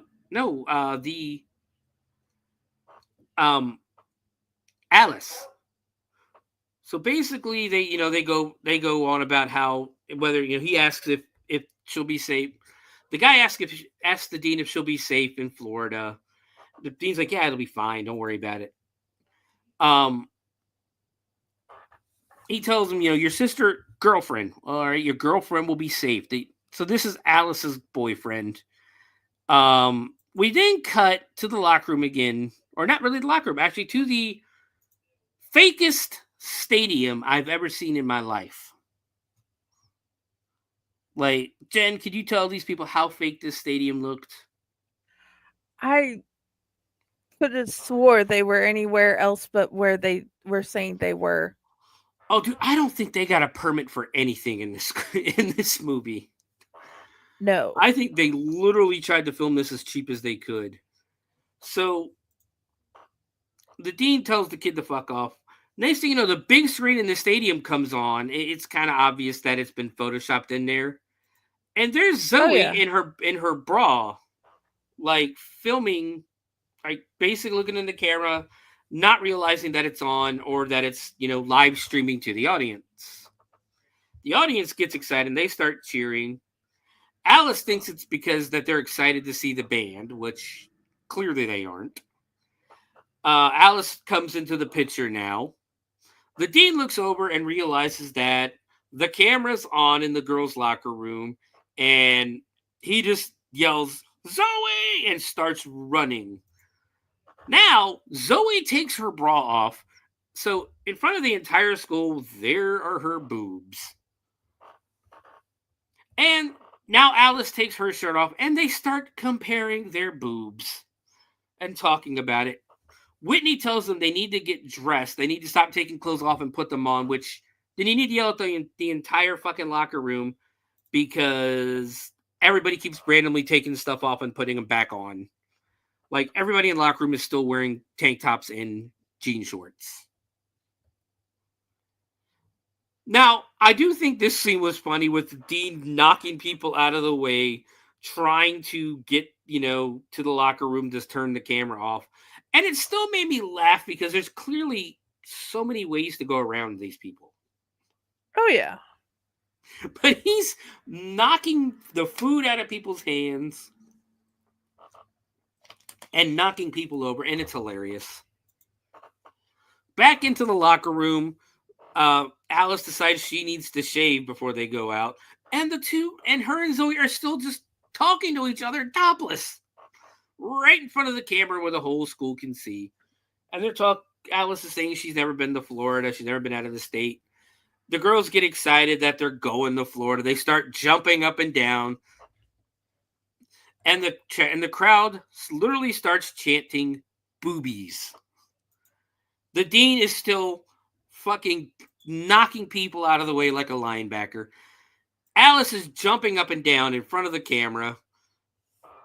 Her boyfriend sees this, screams Pooh Bear, and goes running. Whitney appears again and says, if we're going to the Nationals, get the hell dressed. And they're still not getting dressed. They have a touching moment where they both say they're so proud of each other. And, of course, the crowd starts telling them to kiss. And now I just noticed, in the crowd is the lady that the dean knocked the popcorn out of her hand. So she has somehow joined the crowd watching the topless show. Well, I do have one thing to say that's probably spoilers before we get to it. They keep reusing everybody in scenes. Oh, yeah. Oh, yeah. I'm telling you, there's no budget to this movie. The budget was given to the five main girls in the movie to basically take their clothes off for 90% of the movie. Yeah. But yes, it is kind of amazing. So Zoe picks up what was it? I can't remember what something. But I guess it was her euphonium. There you go. I knew it was I was going to say sousaphone for some reason, but the euphonium, and starts, basically telling backstory that her grandma gave it to her. Its name is Charlie and all that stuff. That her grandma played it, her mom did, and now she's going to take it to Nationals. And Alice is the only one on camera now, jumping up and down. Whitney comes over again and starts yelling at them again to get dressed. And the crowd is basically going, "Aw." But it's funny. You can kind of see where the director's going, and "Aw." And everybody goes, "Aw." Like, a lot of that shit stands out. A lot of it stands out in this movie where you can obviously see how they did it,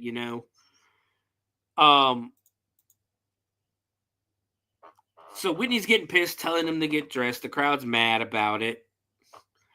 And the girls are still in their bra and panties, or topless with their panties. And Coach Gill walks in and goes, "Why the fuck aren't you dressed?" He's telling them to get dressed. The dean busts through the door and starts yelling camera. Whitney says, "Men in the locker room." And the dean is like, "Turn the fucking camera off." Zoe throws the camera and it goes right over to this girl, right up the towel she has on around her waist. It gets kicked over to the dean, and the dean basically fights with it to turn it off. He finally informs them that basically everybody on the Jumbotron saw them naked. Coach Gill basically says, "Drugs are bad, I'll be back in a minute." Out of nowhere. We cut to the dean's office, and Coach Gill and the dean is talking about him to the band. Basically, Coach Gill thinks they're getting lectured. He's really not getting lectured.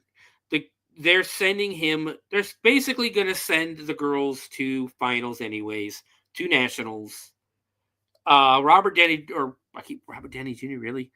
Coach Gill says, "No, the fuck we're not." He goes, and the dean says, "Yes, you're going." He goes, "No, I'm going to go get a drink and pretend my life means something." And the dean is like, "No, you're going to nationals." And reminds Coach Gill that he's his brother-in-law. And basically, Coach Gill goes, "No, I'm not going to nationals. I'm going to get drunk because we fucking suck." And the girls who are eavesdropping at the door hear him say this. Whitney loses her mind going, "This is, we have to win this because I'm on scholarship," which I really don't think she's going to lose her scholarship if they don't win the nationals. The girls are basically still eavesdropping when Coach Gill walks out of the dean's office and they all stand up. And he tells them, "We're going to nationals." They start screaming and jumping. They're excited. They're finally clothed, by the way. Only 8 minutes into the movie. We then cut to literally just any parking lot they could find, where the four of the 5 main girls show up with luggage, and they act like there's 100 or 30 instruments they have to load onto a van. God, there's nothing but luggage here. And the one euphonium.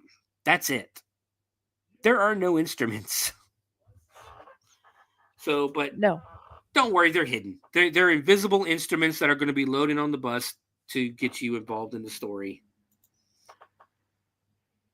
So, Pooh Bear and Cuddle Bunny, Alice and her boyfriend, are saying goodbye to each other. The boyfriend really doesn't want her to go, but he's going to be spending some time with his special friend, Hank. So, spoiler alert, it's kind of obvious that the boyfriend is gay.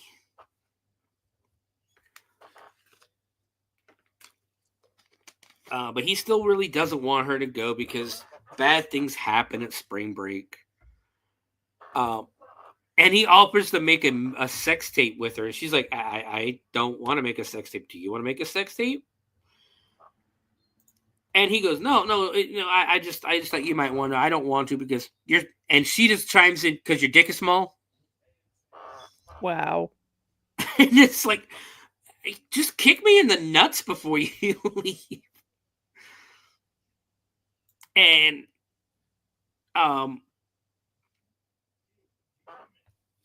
they go on to make a bunch of tiny dick jokes, and they're pretty funny actually. Because she said small, he goes, "No, not." She's like, "No, very small." It's like, "It's not very." She's just like, "Oh, it's okay. We have the drumstick, the one I use on you."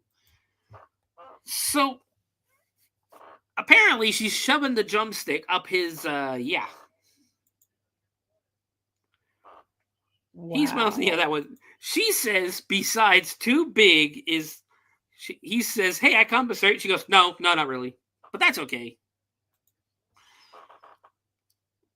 She tells him that she promises to only make sex tapes with him and that they can use her mom and dad's video camera. They kiss goodbye. And we now meet somebody we didn't meet her before, but Michelle. Apparently, she was supposed to be on the plane, but she missed it because of her bitch ass mother. Basically, Michelle is a bitch for absolutely no reason whatsoever. Like, she's like this the entire movie. I can't stand characters like this. But she is a bitch for no reason. Her and Whitney start getting into it a little bit, and basically Whitney's telling her how great her house sounds. Coach Gill tells them to chill, get their stuff ready to pack up here. And basically Michelle throws her stuff down and it hits the euphonium, and Zoe asks her to be careful. Michelle says, it's only a euphonium. And Zoe reminds her it's the only thing she has left from her grandmother, and that it's Charlie. And Michelle basically tells her, well, maybe you should put the camera on the euphonium again and pleasure yourself to the thought of your grandma. And Zoe responds, maybe I'll think about you. And Michelle responds, you. Needless to say, Zoe's not the smartest. So apparently Whitney is driving the bus. Now, apparently, because they don't really tell us anything about where they're coming, where they're from, or where they end up, they're supposed to be going to Miami. They're from Woodville. Which I'm going to assume is California? I have no idea. Because all the scenery is California. Like, there's mountain ranges. Even when they're supposedly in Florida, there are mountain ranges, and there are no mountains in Florida.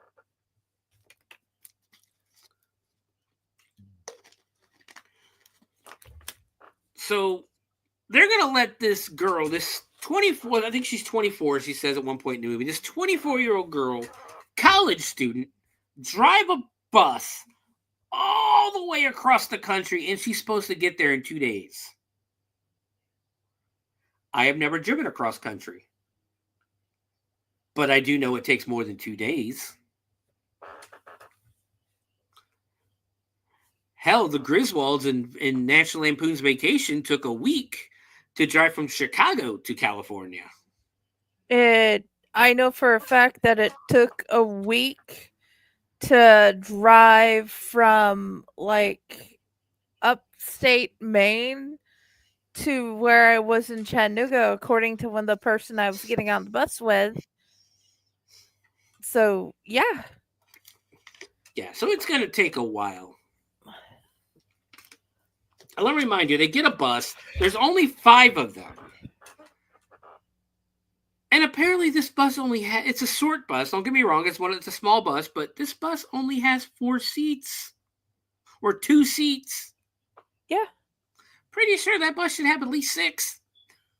That's what I was wondering the whole show. Why is there only 2 seats? But she's nervous about driving it. He tells her, oh, what? It's just like driving a car. D for drive, D for go forward, R for go backwards.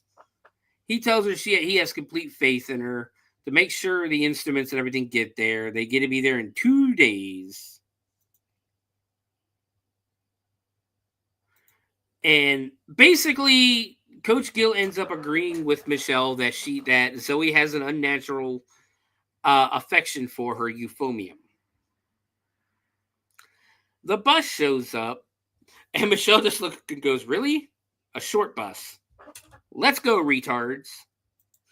And I'm pretty sure in 2012 it wasn't okay to say retards. No. But she said it. So they're driving down. Now, here's the funny thing, too. Watching the B footage of this bus, it's an actual full-length school bus, by the way. Yes. So there's plenty of seats of the B-roll. Not the actual bus they're driving. The bus they're driving, again, only has 2 seats. So she's driving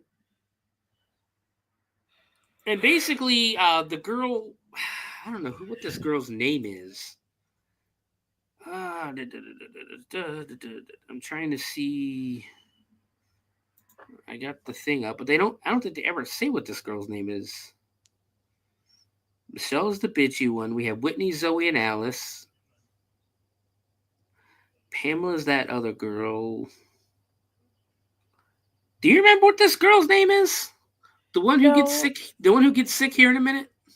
No, I have no idea. I'm not even seeing her on the list. I just know she likes Jello.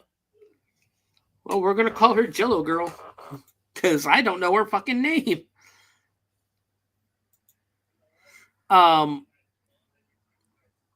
Basically, she's sitting next to Michelle. Zoe and Alice are sitting together. And Jello Girl asks, why would Coach Gill even say we suck? Michelle says he's on medication. And Zoe thinks he's trying to motivate him. And basically they argue about, reverse psychology and shit like that. It really has nothing to do with the story. Except that Coach Gill is actually a dickhead and they don't realize it. So they're driving. We get a montage of them driving. Was that? Franny. So it's Francine? Yeah. There is no Franny. Like in the cast list, there's no Franny. According to Google, because I just brought it up on Google because it'll tell their names. Yeah. I'm on IMDb and there is no character for Franny. There's Alice, Zoe, Whitney, Gil, Vance, Michelle, Stripper, Zach, Pamela, Craig, Officer Hurley, Policeman, Jeff, Murphy, Constance, Jones, Kamisha, which is the actress's name, Alex Tone, Dean Hull. Oh, there's Brandy right there. Wow. Way down at the bottom. She's like a main character. Yeah, it doesn't make sense. I mean, she's been in a lot, too. 7 Psychopaths, A Haunted House, The Cohen and the Zombie Stoner, School Dance, Speed. She's been in a lot. Oh, yeah. But anyway, so they're driving through the Grand Canyon. This is how you know they're from California, because you see signs for Arizona, New Mexico, and the Grand Canyon. And then for some fucking reason, we see Las Vegas. So they would have had to have gone down south, gone through Arizona and the Grand Canyon, drove north to Las Vegas, drove south again to New Mexico, through Texas. That doesn't make any fucking sense. No, not at all. And I mean, they show Vegas and then now Arizona, New Mexico. Yep, welcome to New Mexico. And you see like a neighborhood in New Mexico. There's music, there's a song playing the whole time. I don't know what it was. Then it shows the sign for Houston. And they show I'm assuming downtown Houston. Then for some reason, what looks like, I guess it was Austin. Maybe not Austin. I thought it was San Antonio there for a second, but it could be Austin. Then they're in Bourbon Street in New Orleans. Again, I don't think you'd have to go near New Orleans. But I don't know what city this is. I think they're still in New Orleans. They're in the Mississippi, so it could be Missouri. So they're still driving down the interstate. They're just, again, B-roll of a full-length bus, even though they're driving a short bus. We cut inside the bus where Franny and Michelle are sleeping. So Zoe thinks it's a good time to break out her euphonium and start playing. Yes. Now, I'm an asshole, and I probably would have hit her with the euphonium. I do not like being woke up. So they get arguing. They finally stop at a gas station. They get out of the gas station. Basically, Whitney tells them they got a 5-minute break. She pulls out her phone, and it's Coach Gill. Tells her that they're stopping for gas, and she doesn't know when they're going to be there. So this dude walks out of this douchebag really walks out of the gas station. Whitney hands the card to Zoe and tells her to fill up the bus while she talks to Coach Gill. Douchebag starts talking to Zoe, asking if she's going to spring break, and he's like, she's just pretty much like, what? He tells her she should enter the wet t-shirt contest because he would love to see what she's got going on under there. Zoe's pretty much like, nah, I'm good. So this douchebag literally looks at her and goes, all right, queef you later. Fuck this guy. Definitely. Zoe pulls the gas and puts gasoline in, puts gasoline in the bus and they pull off. Now, as they pull off, clear as fucking day, and I don't have the best eyes, there is a sign on the gas pump that they were using that says out of order. Yes. Fuck this movie. Fuck this movie. I did not notice that before. I just now noticed it. There is an out of order sign on the pump that they just used. You can't make this shit up. No, there's so many things to this movie where I'm like, does this need to make full sense? Because it really doesn't. Like, was there $100 to make this movie? So they finally apparently get to Florida. They're getting excited. Miami, of course, is at the bottom of Florida. They start doing a chant in the bus as they're getting excited. Whitney's getting mad, tells them to quiet down, because she's trying to concentrate on the road as they keep their chant up. And apparently now, all of a sudden, there is smoke coming out of the engine. She starts swerving on the road. The girls start flying back and forth. It's kind of obvious that they're shaking the camera, and the girls are going, whoa, whoa, whoa. Like the bus isn't actually shaking. Whitney finally gets the bus pulled over,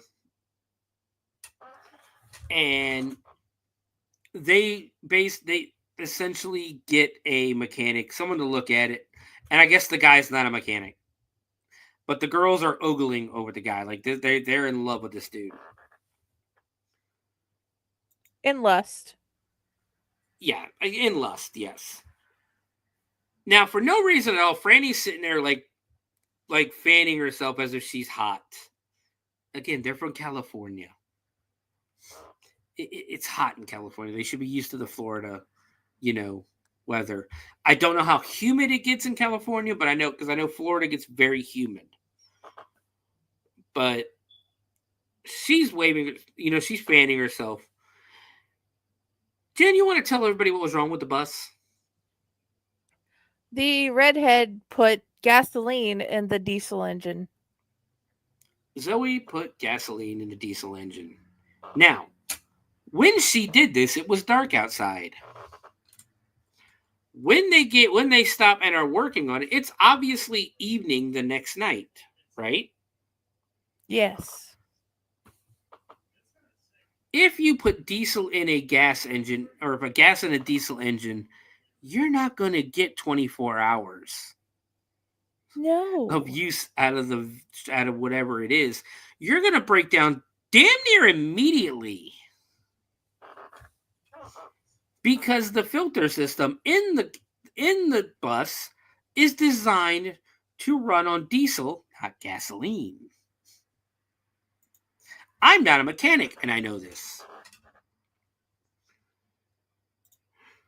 So Whitney's on the phone with Coach Gill, and she's telling him, that the bus is broke down. And Coach Gill's just like, all right, you know what? Fuck it. Call it. We're not going to get there. And Whitney's like, what? Like, are you serious right now? We're like 200 miles away. They're supposed to be in Fort Lauderdale, and Fort Lauderdale is not that far from Miami. At least I don't believe it is.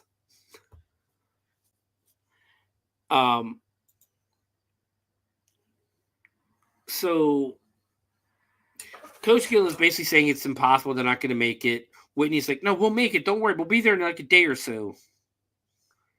This is when the guy comes out and says, hey, somebody, put gasoline in a diesel engine. And basically Whitney starts going off on Zoe. Come on, we're in community college, not kindergarten. Michelle, for some reason, says, fuck my life, damn you, Mom. Now, for some reason, Franny is, like, overheating for some reason.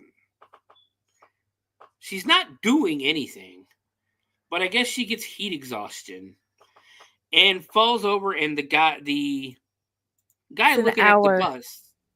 Was that like an hour? An hour. That's less than 50 miles. So he's basically telling them the bad news and telling them it's probably going to be like they're going to have to replace the whole engine, and it's probably going to be like $3,000 to do, $3,000 to $4,000 to do so, which is relatively cheap for a diesel engine to only be $4,000. I paid $2,000 for a rebuilt gasoline engine. So he tells him, sorry, ladies, wish I had better news for you. Whitney is telling Zoe that she's the reason they're not getting to go to nationals. Alice says, let's just go buy an engine. And Whitney reminds her they don't have any money. Meanwhile, fucking Franny's acting like she's in the middle of a fucking desert. Dude is on his cell phone. And while everybody keeps arguing, all of a sudden this blonde chick comes up asking the girls to sign her petition to ban spring break. I will tell you right now that the city council, the mayor, and everybody involved in the Fort Lauderdale government would tell this girl to go fuck herself. Because of how much money college kids spend in Fort Lauderdale, Florida for spring break. Like, you think the mayor of Amityville Island in Jaws was unreasonable? You tell these fuckers they got to cancel spring break and watch what happens. I used to live on the beach in Virginia Beach. We had our seasons. These businessmen, if it rained on Memorial Day, 4th of July, or Labor Day weekend, their entire year was gone. Like, they would freak out if it rained on those days, because nobody would go to the beach, of course. Nobody wants to go to the beach while it's raining, So these guys would lose their minds just for a little bit of rain on a holiday weekend. So she's got the petitions. They're asking her why she wants to ban spring break, and she tells them that she has her reasons. Franny faints. The mechanic guy catches her and sets her down in the bus. Michelle, for some reason, starts pretending that she's gonna faint, and she falls over and nobody gives two shits. Maybe if you weren't such a bitch. He tells them that they need to get her inside, out of the heat and that. So he picks her up and they bring her inside of a building. Cut to the dean telling Coach Gill that they have to get to nationals. The bus broke down. You need to go make sure these girls have to make it to nationals.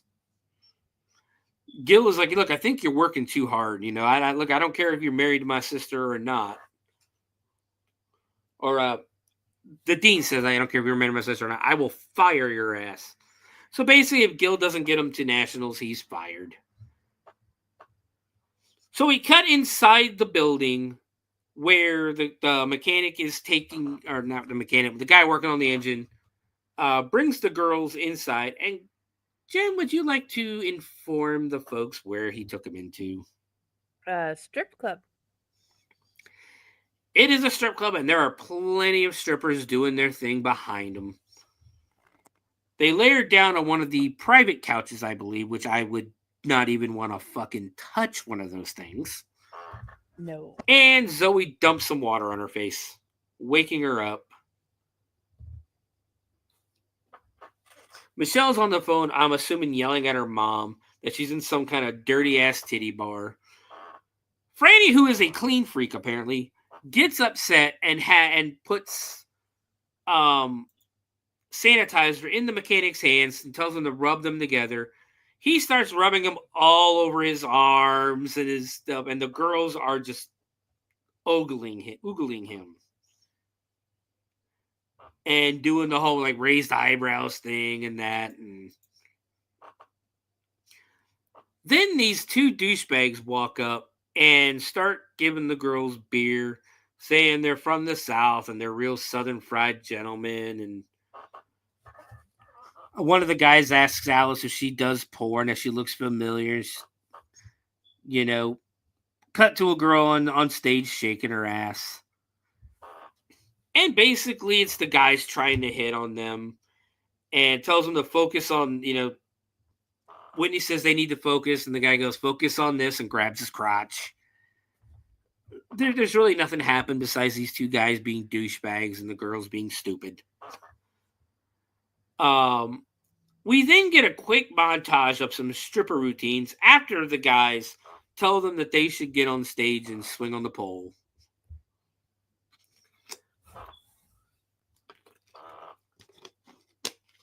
It's literally just three girls shaking their tits, shaking their ass. Again, nothing. It's just there. The only reason this is in the movie was because they wanted more TNA. Whitney is once again. Go ahead. Yeah. I said basically yes. Whitney is once again on the phone with Gil, and Gil's telling her that he's driving. He's telling her they're coming. She's coming to get him. And that to sit tight where they are. She wants to get a bus the rest of the way and ship the instruments. And he reminds her again that they don't have any money. He tells them that he's getting them to nationals in the next 48 hours. And there's a reason why the Dean is so keen on getting them there. Cut back in, she hangs up with Coach Gill. Cut back inside, and all the girls are sitting on the stage, drinking. Whitney walks back in, takes a bottle of beer and chugs it. Dude in the orange shirt, I don't know these guys' names. I'm not going to try to figure these guys' names out. But dude in the orange shirt calls her a MILF. And she's like, fuck you, I'm 24. Well, I don't blame him because you do look like you're 30, ma'am. Mm-hmm. They asked what Coach Gill said, and, they told her, she tells them that he's on the way. There's a stripper fucking with everybody at the table. And it almost looks like Franny's into it. Alice suggests they time travel to get there. Franny suggests a plane or a bus, and again, Whitney reminds them that they don't have any money. Whitney reminds them that whatever they do, they have to take all the instruments. And Zoe says they need to rent a bus, a big bus. Gray Shirt says, I'll show you a big bus. And they start making dick jokes.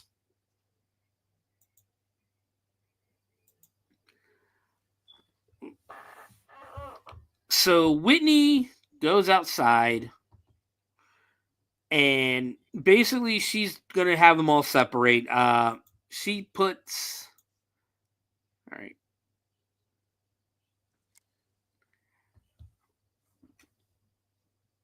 Let's see. They're basically just arguing over how are they going to get money and stuff. They need to charter a new bus. And they need to find the bus. Michelle's still being a bitch. Franny is still acting like she's dying in the back. Whitney basically tells them they're not allowed to talk anymore.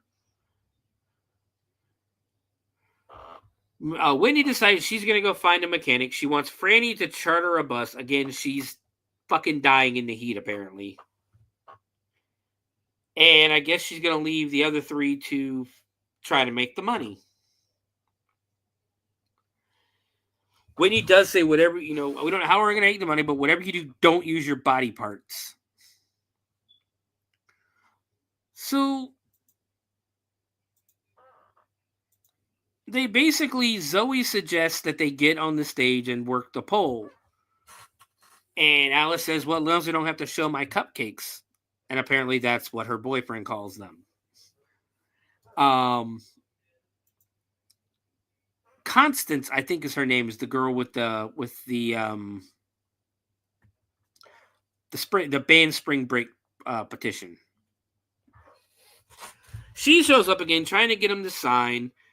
She's sick of the town being, full of their smutty slutfulness and debauchery and all this stuff. And it pans across the street to a car wash. And stuff. She says stuff like that has to go. She's working on getting rid of it. And says that this town changes 48 hours once a year, and it becomes somewhere like New Orleans or Southern Florida or even Mexico. With the Latinos and the Latinos and the Latinas, the burritos and fajitas. Like, that's kind of racist, lady. Yes. Miss Blonde Blue Eyes. So she asks him again to sign it. Zoe signs it. And she tells her, oh, if I sign it, will you come watch me dance? She said, ooh, no. Alice asks if she's pole dancing too, and Zoe says, well, you should. You have totally nice breasts. Constance gets mad and tells him to sign the damn petition. And now, for no reason whatsoever, we do a montage of the car wash girls. Yes. Yes. These aren't even the girls in the movie. It's no part of the storyline. No. It's, hey, look, here's half-naked women bending over with soap suds on them. And the amount of time that one girl spent on the other girl's ass. Yes. So finally, 5 minutes later, we go back into the bar, and the girls are basically ready to try to make some money. They asked the guy, the orange shirt and the gray wife beater guy, if they were mechanics, and wife beater guy asked, what you mean, like for role play? No, we need somebody to fix our bus. The guy in the orange basically tells them that they can't go to Miami because the biggest party in the world is right here. Not understanding that they're not there for spring break, that they're there for band. And they basically talk Zoe into doing body shots. She's got a lime in her mouth, and they're pouring tequila down her body. She's got a bra on still, but pouring the tequila down her body, and the guy is drinking it out of her navel. He slips on a beer that rolls over to a bunch of outlets. Some beer, basically some beer pops out, hits the outlets, and sets the bar on fire. On the most, like the fakest looking fire I've ever seen. Yes. The owner of the bar runs over with a fire extinguisher, again, the fakest fire extinguisher I've ever seen, and puts out the fire and starts going the fuck off on these people. He tells them that this bar has been here for 50 fucking years and never been changed. And in 10 fucking minutes, you ruin the whole fucking thing. And he kicks them all out, grabs a sledgehammer, kicks them all out, says no more spring breakers, and that the party is over and not to come back, that they've been banned.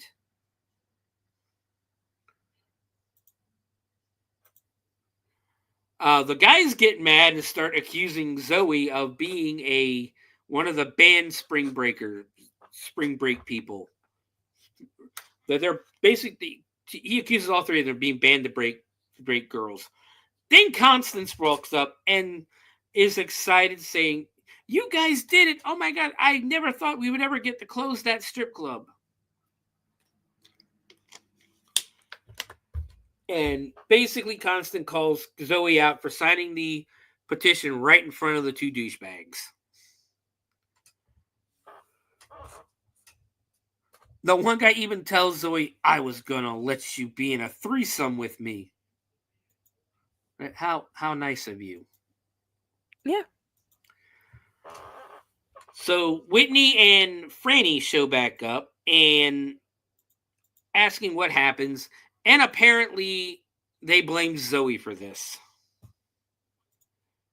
So as they're getting ready to walk away, Zoe finds a flyer for Jello. I think it's called Jello Kingdom or something like that. Jello Pit Contest. The winner gets $800. They think it's a Jello eating contest. We cut to Coach Gill flying down the road, and a car pulls out. We hear police sirens, but we do not see any kind of police lights. AKA, it's literally just a Crown Vic with its emergency blinkers on. Again, where is the budget?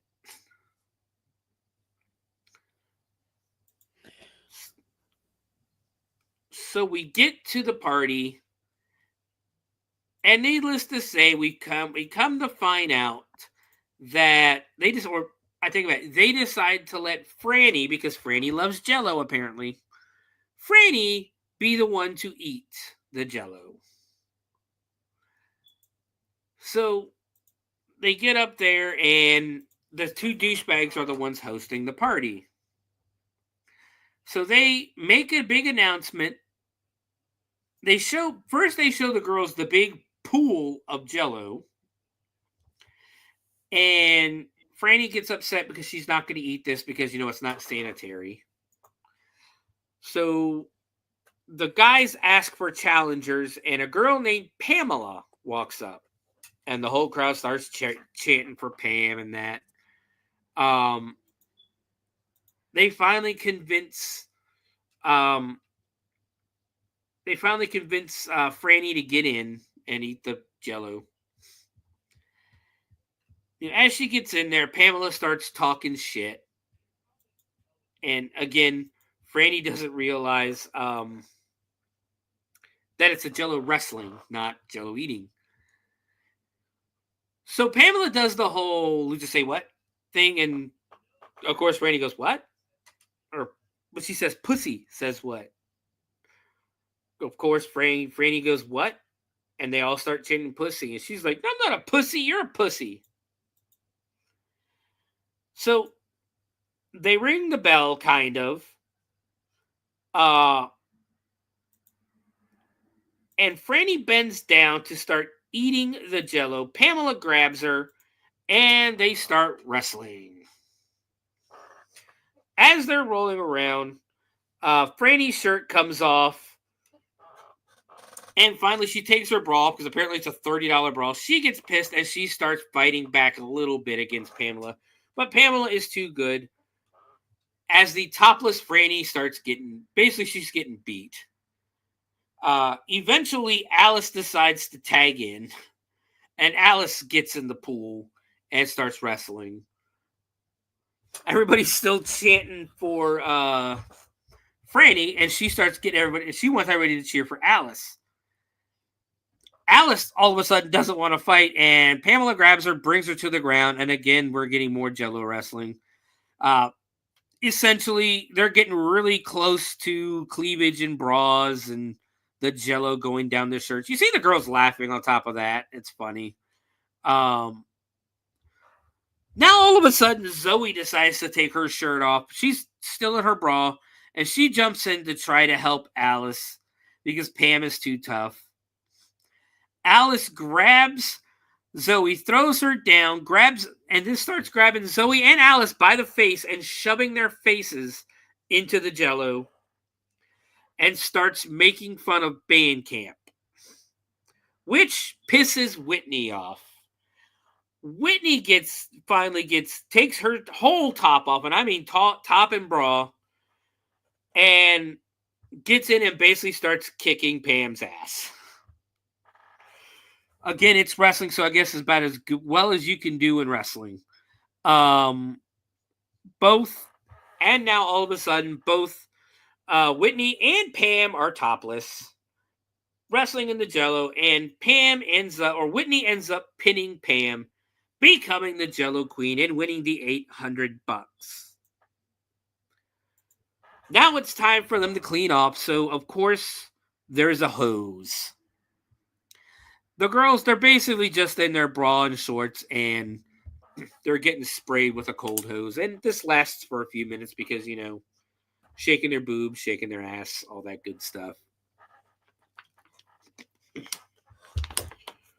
So finally, they ask to get the prize. Jen, what is the prize $800? No, it's a whole lot of beer. Oh, it's $800, but it isn't $800. It is $800 beer, which are clearly the old English 40 ounces of malt liquor. The cheapest shit you can buy. As a member of Gen X, I will sit here and tell anybody else, for the love of God, do not drink Old English 800 if you find it. I don't even know if they still make it. Don't drink it. You're not ready.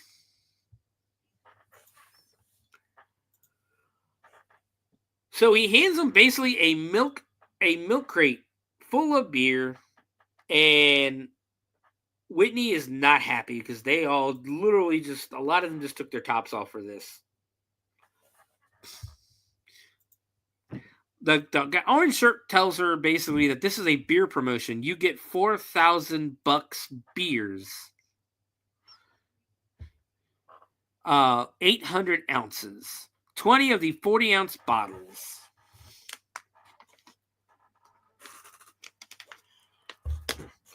And of course, Zoe gets blamed for this because she is the one that, found the flyer. But apparently the other, 4 women in the group couldn't read the flyer. Cut back to Coach Gill, which, by the way, they didn't tell us why he got pulled over. Nothing ever came of that. He's driving down the road, and he's on the phone with his wife, asking why the plumber needs to spend the night, and that he's not buying that, which, fucking duh, the plumber would just go back to his house. Needless to say, she's fucking the plumber. He tells her, all right, that's the way you want to play. So I guess I don't know if he's getting divorced, or if that's, if you get the fuck around, I get the fuck around. Now he gets a flat tire. It's almost as if they're trying to find ways to not include Robert Caradine in this movie. Or that he was only going to be paid so much for so many minutes of the movie. We cut to the Span the Break girl, Constance, putting up flyers at the party. Whitney walks up and says, "Let it go already." And we basically get another discussion about between the two about why spring break is bad. And Whitney asks her basically, "What's your end game? What do you hope to accomplish? Just to take everyone's fun away?" And Constance says, "No, we can still have fun with board games and Twister, Crazy Eights. Good, clean fun." The douchebags show up, and again, they're not happy with her. Call her a prude. Orange shirt tells Gray Tank Top that, fucking band geeks, let's get the hell out of here. Again, they're still blaming Zoe for everything. Franny is still freaking out about the Jello because, again, she's a clean freak. And now, Zoe finds a flyer for a wet t-shirt contest. Whitney gets mad and says, "We're not showing our tits for beer. We're going to get a hotel and just wait for Coach Gill." Again, they don't have any money. And apparently the prize is not money. It is a party bus to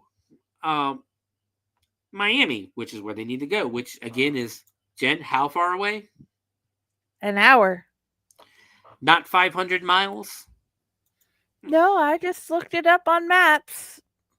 Yeah.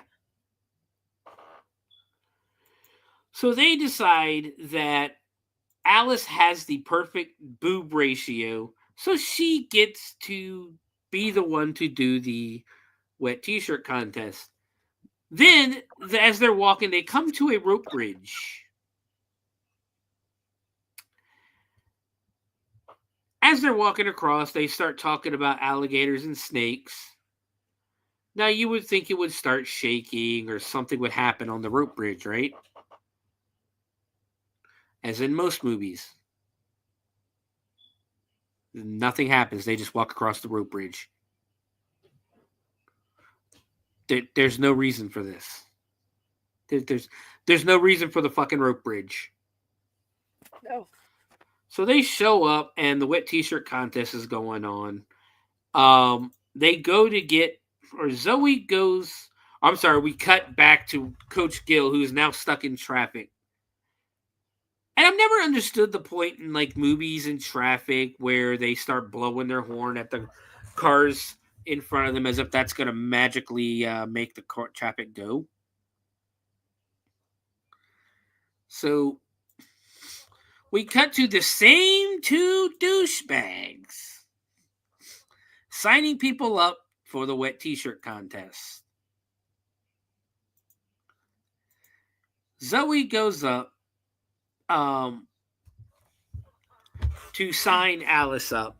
They ask if she's going to try to show this down, or she's there to try to shut this down as well. And he says, "No, I'm trying to show you my friend's tatas."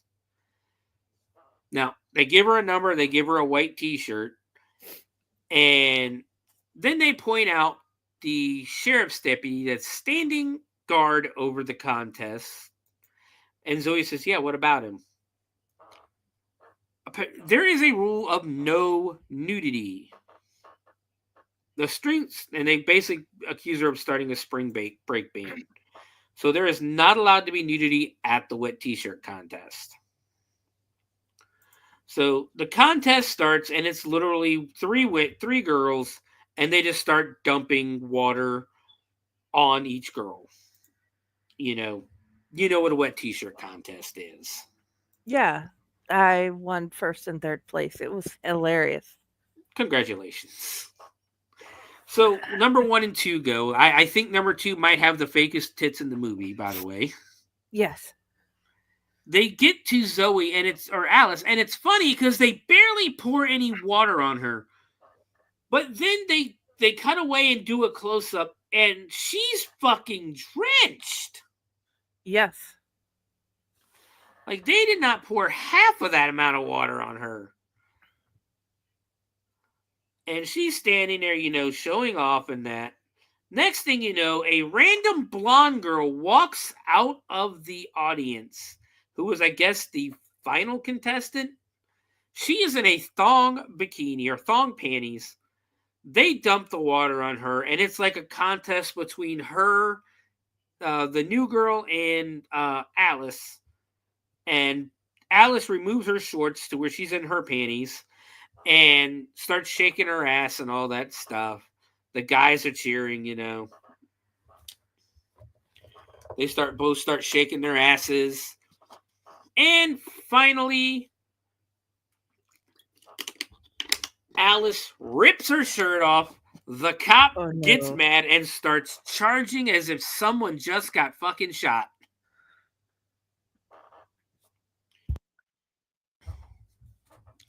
And she's standing there smiling, breasts out for the world to see. They tackle gray shirt guy and start arresting him.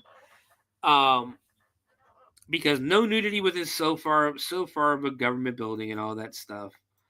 Again, they start blaming Zoe because Zoe didn't tell Alice that there was no nudity. Constance shows up again and pisses Michelle off, and Michelle asks, "Can I finally hit this bitch?" And Alice goes, "No, she's pretty and her hair smells nice." So Michelle walks up, smells her hair, and goes, "Damn it." So apparently you can't hit another woman if her hair smells nice. Hasn't I guess. stopped me so far. Yeah, I mean, I know plenty of girls that wouldn't care. So orange shirt guy starts yelling. Basically, they all start going off on Zoe, blaming her, saying, all this is your fault. You know, all this up. If you weren't stupid, da-da-da-da.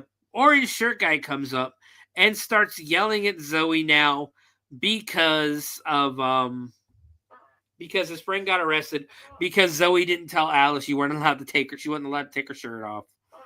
Zoe's crying, saying she sucks at life, trying to cuddle up to the guy because, you know, she wants somebody to like cry, shoulder to cry on. And he's just like, fuck my life. And he just goes, girls. Alice walks up and starts yelling at him. What did you do to her? And he's just like, I didn't do anything. She did this.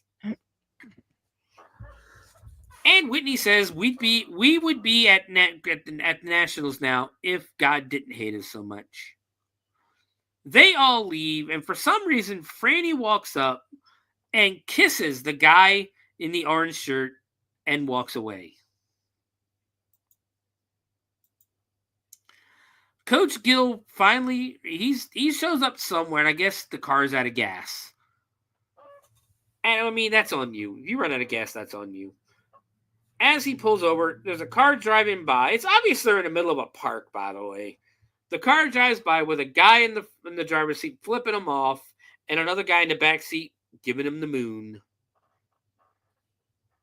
He yells, he calls them assholes. The guy driving the car stops the car and gets out and starts walking up to Coach Gill. The other guy in the back seat starts walking up to.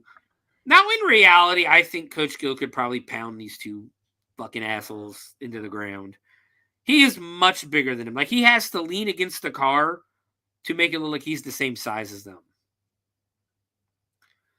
Cut away and come back, and Coach Gill is tied to a tree with his pants pulled down. The dean is calling him, and he can't answer it, of course. And he just goes, well, guess it's going a message.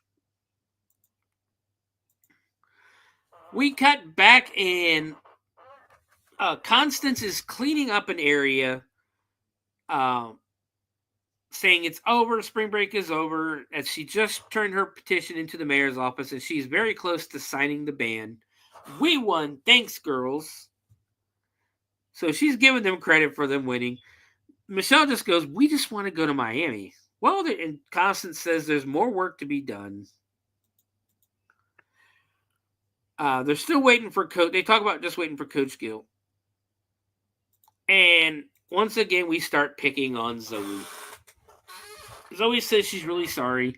Whitney asks her, how many times do you have to apologize? And tells her she's not even mad at her anymore because she knows she's not intentionally trying to screw them, but it's just that she always finds a way to mess things up. That it's just her. They end up in a bar, which once again, the douchebags are there. They ask if they tell them the girls to stop following them.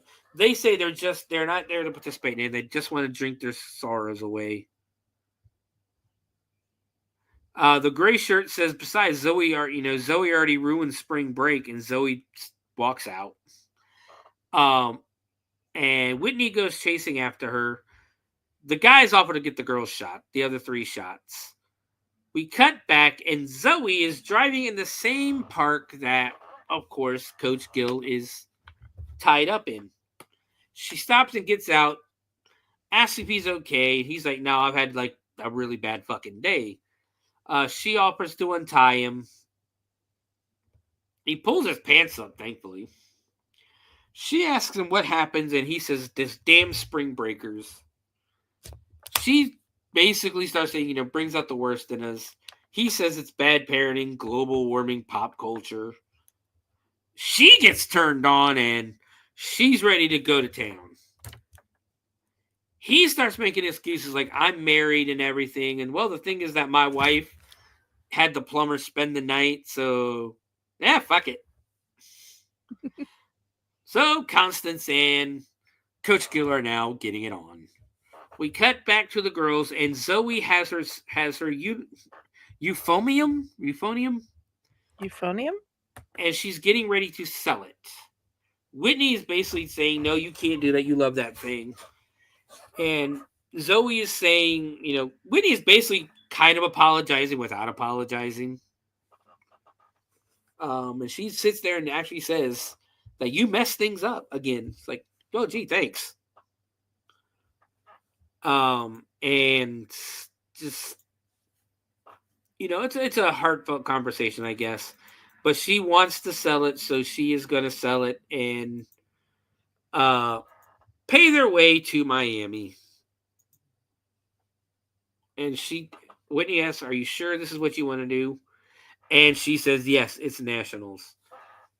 Cut back to the bar, and Franny is asking them what they do when they're not, being lonely. What is it? When you're not drunk, crazy spring breakers. Orange Shirt says, "I'm a lonely, pathetic accountant." And apparently, Gray Shirt teaches special ed kids. And Michelle says, "You teach retards."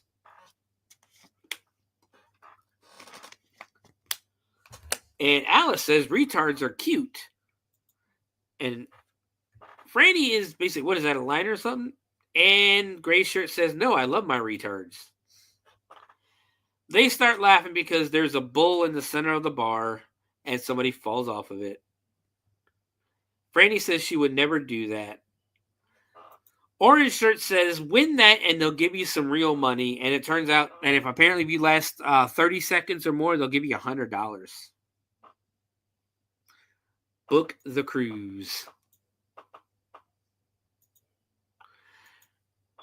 So basically, the guys convince them that they should try it.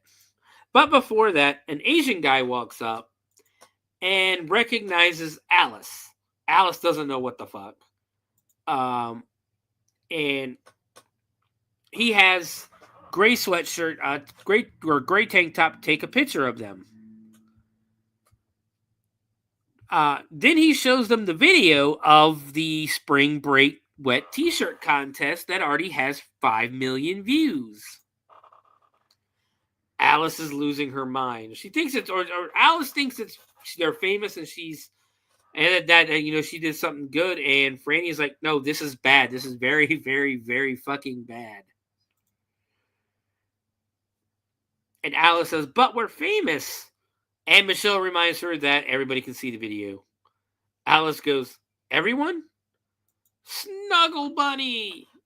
We cut back to the college and where the Snuggle Bunny is saying that he loves the color fuchsia. He gets a ding on his phone, he brings it up, and there's the video of Alice taking her shirt off at the wet t-shirt contest. He screams "Pooh Bear" and runs off. The Asian guy says he tells all the girls that they're pretty. Then looks at Whitney and goes, "You," and walks away. They ask the girls ask where they've been, and Zoe puts down some money on the table that orange guy picks up automatically for some reason. Like, "Don't touch my fucking money, asshole."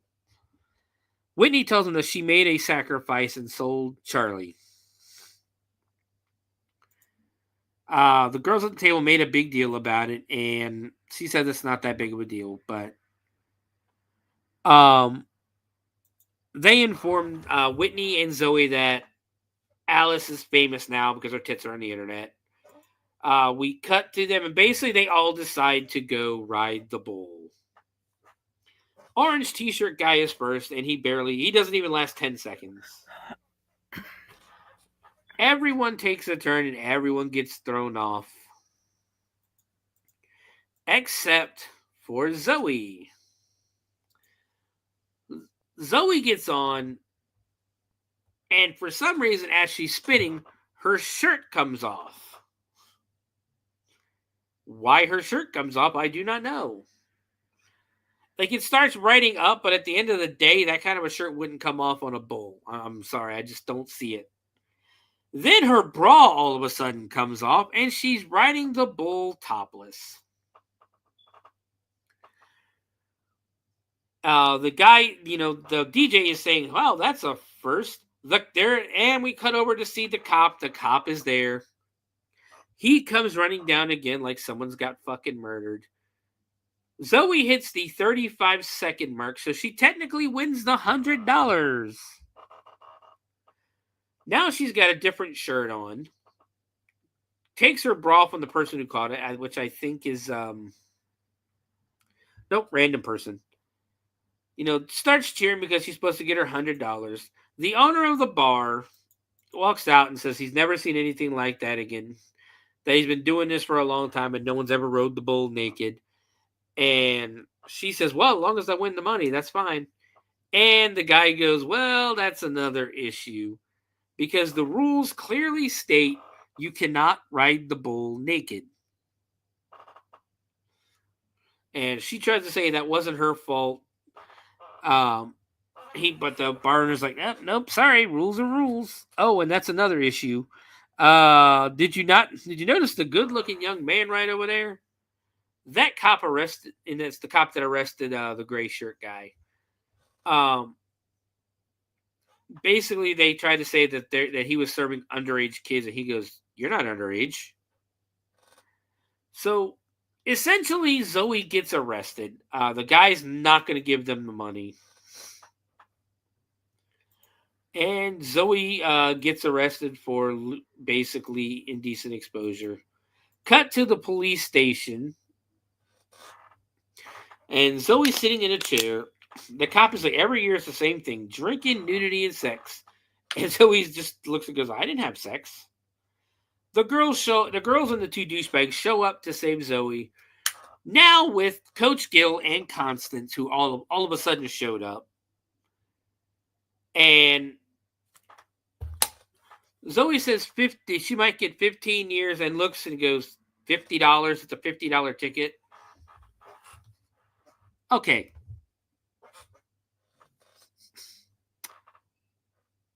They would never have arrested her and took her to the police station just to give her a $50 ticket.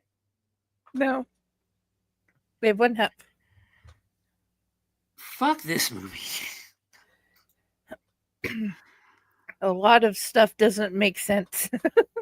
None of it does. Coach Gill starts talking down, lecturing her, going, Zoe.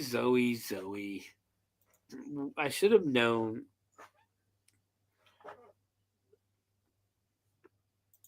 The girls ask Coach Gill if they won the Nationals, and Coach Gill's just like, what? No, sorry. And they ask why he looks like that. They're like what? Were you raped? And basically just dumbass questions. Coach Gill is ready to go to rent a van and load the instruments up and get to Miami. He says, we're going to rent ourselves a van. We're going to take it to Florida. They're already in Florida. And what if we're not lucky? Constance just says you should leave town as soon as possible. And apparently Constance is going with them because she wants to be with Coach Gill. Yes. And says she can leave now because she doesn't have to fight spring break for another year. And she yells, here we come, Florida. Again, they're in Florida. Why couldn't you just say, here we come, Miami? You're in Florida. And then they even ask, is in Florida way worse than here? No, you're in Florida. This movie. Now, we cut to the boyfriend who gets pulled over. And again, this is at night. And you can clearly see there are no police lights on this car. It is literally just a Crown Victoria with its emergency blinkers on. Again, $50 could have bought him a light. So basically, he's driving. The cop officer asks to see his license registration. He doesn't have his wallet on him because he ran away. He ran out of the school so fast. He's like, got nothing. The cop is going to arrest him, which no cop would arrest you for that. They would just take your name and birthday and social security number down and look you up in the system. So then for some reason we cut immediately from the cop arresting him to the police station where the girls and Coach Gill are just now walking out. And, Alice goes, honey, basically recognizes him, calls him honey bunny and all that stuff. The cop goes, you know this guy? And she's like, yeah, he's my boyfriend. He tells him, don't let it happen again, and lets him go. Because, that's what cops do. Yeah, I was like, huh? Yeah. So the boyfriend tells Coach Gill to tell the girls the truth about why they're going to nationals. And Coach Gill's like, fine, you're going because of the video on the Jumbotron. Basically, the judges gave the dean $10,000 to make sure the girls get down there on time because they're going as a joke for like halftime entertainment, if you will. And it's his job to make sure they get down there. The girls still want to go. Alice says, why can't, basically is asking, why can't we play? We like to play. We enjoy what we're doing. Let's do it. So they all decide to go to Miami and play the band. At some point, Zoe goes back and gets Charlie back. The van pulls up and they all take off. As they're driving, a major storm hits. And apparently it's supposed to be a hurricane. Now, I know in Texas you guys get hurricanes. Yes. I lived on the East Coast my entire life for 35 years of my life. And I've been through a few hurricanes. Yes. They don't just fucking pop up. It's you know ahead of time. You know at least 5 days minimum ahead of time that son of a bitch is coming straight for you. Yeah. With predicted flight paths and all sorts of information. Yeah, like even a week before, they're like, well, it could go one of these 3 ways. And 2 of these ways, we're fucked. Mm-hmm. So this thing just pops up out of nowhere. And even if they haven't been, watching the news, listening to the radio for the hurricane, at some point the radio would have like being in Florida for this long, the radio would have been like, hey guys, there's a hurricane coming. You guys may want to board up your windows. Because there is a lot of work you need to do when a hurricane is coming. Whitney puts the car in park because she can't drive in this because there's hail and everything. And apparently they can't hear each other. They say, close the window. Somebody said, what, Fran's a lesbian? No, she's a libertarian. It's pretty funny. Gil turns on the radio and says there's a mandatory evacuation for Broward County. And says, if you want to get, basically Gil says, if you want to win nationals, let me drive. Gil gets in the seat and takes off, and they're driving. They're speeding down the road. They turn into the parking lot with nationals, and there's nothing there but a field full of junk. This is not where you would hold a national band competition at, not into a random field. No. And the guy is sitting there picking up, and he's just so happens to be walking with a box of trophies. And the girls are saying, hey, we're here. We're here. We made it on time.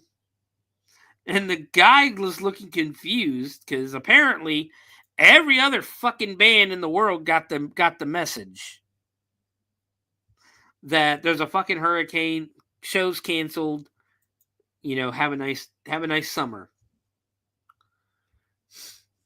And the guy's basically like, no, our huge Category 5 hurricane just took everything out. And Gil's like, so no nationals? And the guy's just like, no. And they're trying to explain that they just drove from Woodville a gazillion miles, all that good stuff. And the guy's just like, did you not see that massive storm? Nobody else showed up. You can't have a competition with nobody to compete with. And Zoe makes the point that if there's no competition, that means they're the winners because they showed up. He again reminds them there's no other bands there. They were the only ones crazy enough to come in the storm. Now, let me remind you right now, it's dry and sunny. And the ground is blue sky. Yeah, and the ground is dry as hell. And Zoe says, well, since they didn't show up, that means we win, right? And the guy's just like, you know what? Fuck it. Whatever. Here. Congratulations. So the 5-girl band, because the other girls aren't there, by the way. The girls who took the plane aren't there. Yeah. So the 5-girl band just won the national championship without having to play a single note. Cut back to the school, and the dean is putting the trophy in the box, saying, he's saying all this money, and all of a sudden all the other girls are there again, by the way. And the dean is basically saying if they need something, say the word. And Zoe says, anything? We then cut back to, I guess it's supposed to be Florida. And the 5 girls are back, all in their bikinis, ready to have fun at spring break again.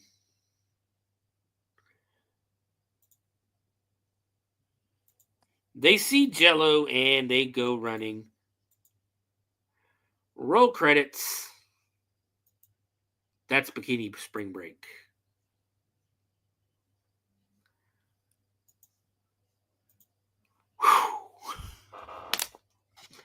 So if you like boobs,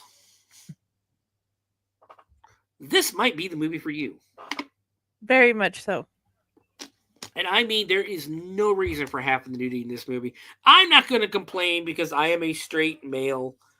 I am a heterosexual male. I like boobs. There's a lot of boobs. I'm not going to complain about it. But it's funny to me because there are so many reasons they find. It's like they put more. I'll get to it when we do the reviews. But this movie, there's no financials for this movie. I'm going to tell you that right now. There is no financials of what it made, what it cost. The filming location was Star Garden, North Hollywood, Los Angeles, California. Production company was, of course, The Asylum. The release date was June 26, 2012. So, remember how again, at the beginning of the show, and a lot of people also know this, about Asylum, how they like to make movies based on popular movies in the theaters. This one being no exception. Because this movie was created and released to capitalize on 2012's Spring Breakers, starring Selena Gomez and Vanessa Hudgens. So once again, this is Asylum, banking off of another movie. So Jen, how big into like rock music are you? Do you know the bands and everything? I know some of the bands. Could you point out like the singers or the drummers or anything like that? Because I know I sure as hell can't. Very, very few bands I can do so. What about Drowning Pool? No. So the MC at the bull riding contest is the bass player of Drowning Pool. Drowning Pool, you know what they sing. I mean, you know who Drowning Pool is, of course, right? Not a clue. You would. I'm drawing a blank. They're not really one-hit wonders. They sing Bodies, let the bodies hit the floor. Okay. I know that's what they're known for. They don't have like the most number one hits out there, but still. And finally, the last two pieces of information, trivia from this movie is this was the first nude scenes for Jamie Noel and Aaron O'Brien. Now, the only thing I have to say is unless I missed something at the beginning, I don't believe Aaron O'Brien gets naked in this movie because she is Michelle. So unless she's naked in the in like the locker room scene at the beginning, I don't believe she got naked. But Jamie Noel, of course, would be Franny.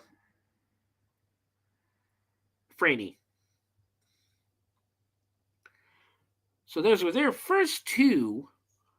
The two of them was their first topless or nude scenes. So with all that said, I think that's it. Again, we got plenty of goofs. I'm pretty sure there's a shit ton of goofs.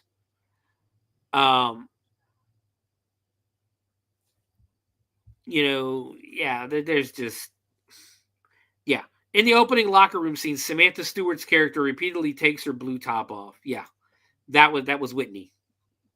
And I told you, I pointed that out at the beginning of that. Whitney just keeps taking her shirt off, putting it back on, taking it off, putting it back on. So with that being said, Jen, thoughts on the movie and rating? I'd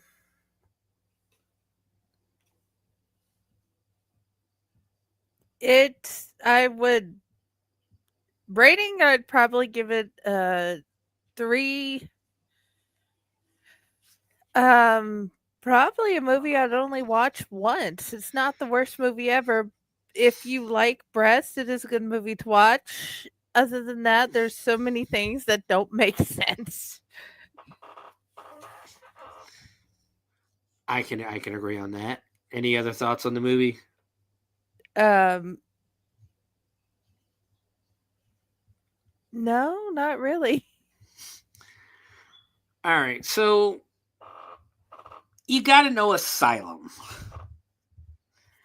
A lot of Asylum movies don't make a lick of fucking sense because again, they're just a lot of their movies. They're just making movies and trying to shit them out and put them out quick enough to release. At least they used to. Of course, we don't have really too many DVDs anymore. People don't really release movies straight to DVD anymore. That gets released straight to streaming. So they wanted to shit these movies out, get them into production, get them made, get them into editing, post production, all that stuff, and then get them distributed by the time the movie that they're supposed to be similar to comes out. So like with Bikini Spring Break, they wanted to make sure it came out in movie stores, in movie rental stores, and at Walmart and places to purchase at the same time that Spring Breakers came out in theaters. Same thing with like Transmorphers or movies like that, essentially. So a lot of their movies do tend to fail and fall short in the plot department. This one doesn't fall short because I believe it is what it is intended to be. Just a movie to get excuses to have topless women jumping across the screen. I mean, for crying out loud, they had 2 scenes, 2 montages with people who weren't even in the fucking movie. Between the car wash scene and the strippers. Like, their whole job in the movie is that.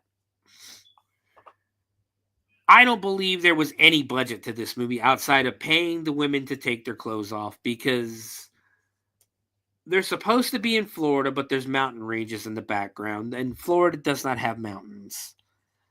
It's kind of obvious they're in Southern California most of the time. The goofs, like, pulling out, and the tank you just filled up from has an out of order sign on it. Yes. It almost feels like they didn't want to spend money on permits, so they just went to every random location ever, which is very amateurish and cheap.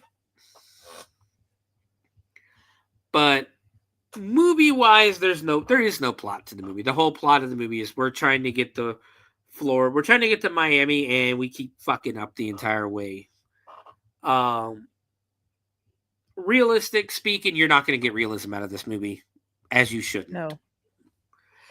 Don't expect realism. Really, if you want a titty movie, this is a titty movie. There you go. That's if that's what you want to watch. There you go. There's the perfect titty movie for you.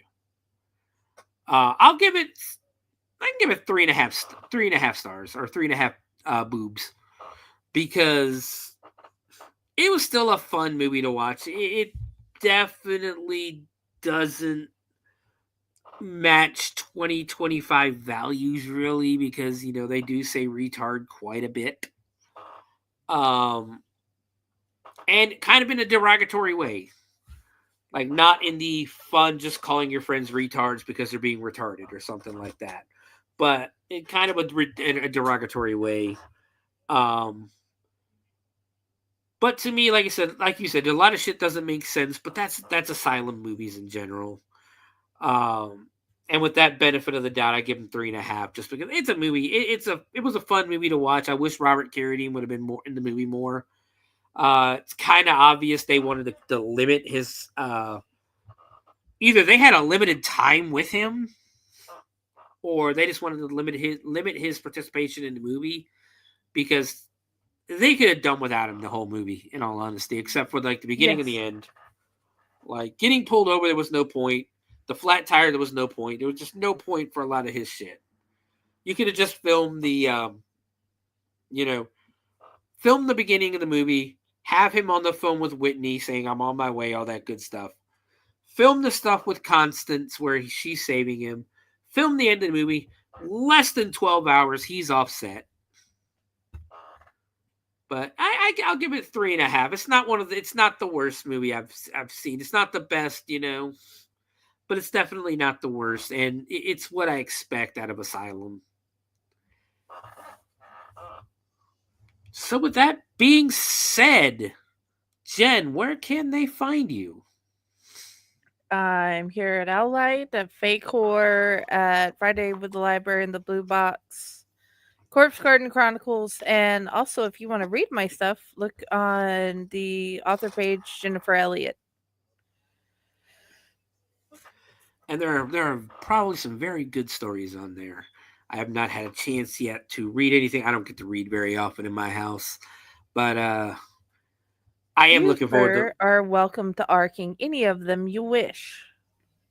I will definitely look at it, because Raz wants me to. I've been meaning to get to Raz's stuff too. It's just in my house. I love my wife to death, but she's the "you're not paying attention to me" type sometimes, and it's like when I'm reading something, I am completely focused on what I'm reading, because I love to read, don't get me wrong, but I'm completely focused and I can't hear I'm not paying attention to anything else going on around me.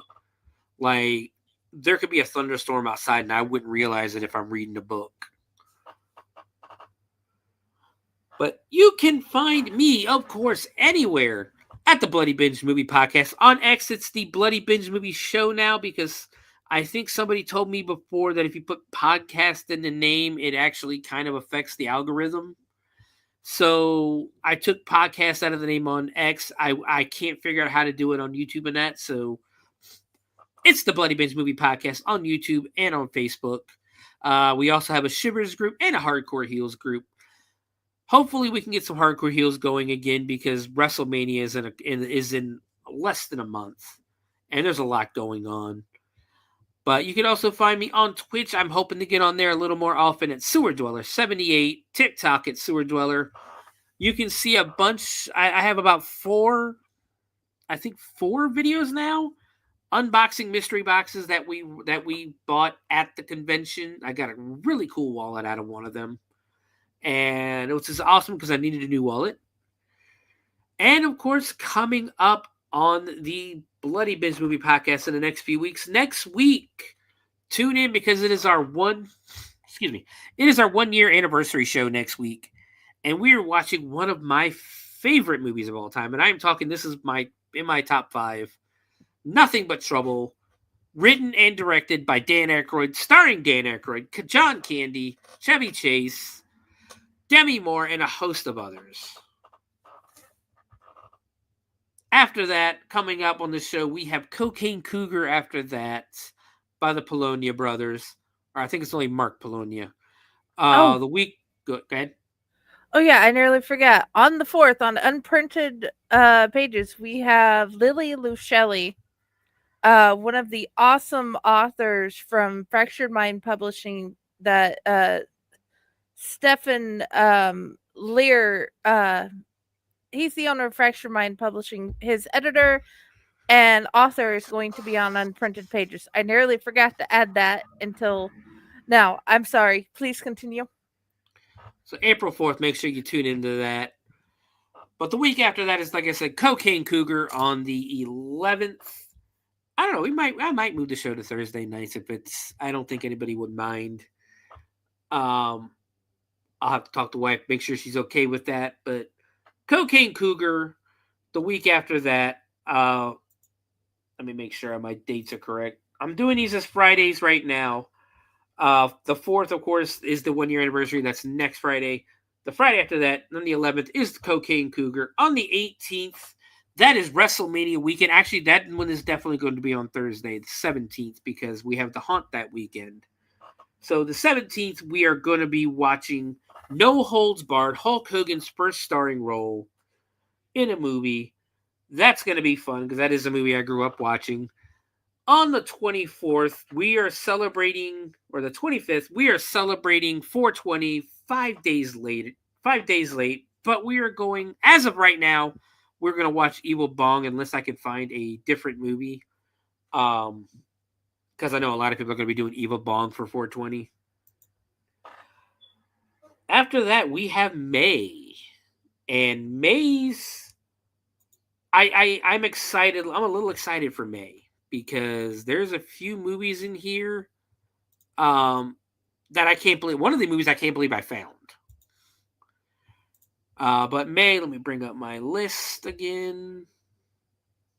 May, on May 2nd, we are celebrating halfway to Halloween because that is the 6 month, the 6 month, or basically 6 months until Halloween. We're going to watch Jacko. The week after that is Mother's Day. And we're going to go back to the 70s. Jen, I don't know if you've ever seen this movie, but this is a cult classic. We're going to watch Big Bad Mama. I can honestly say I don't remember if I have or not. Angie Dickinson stars as Mama. It's almost like a...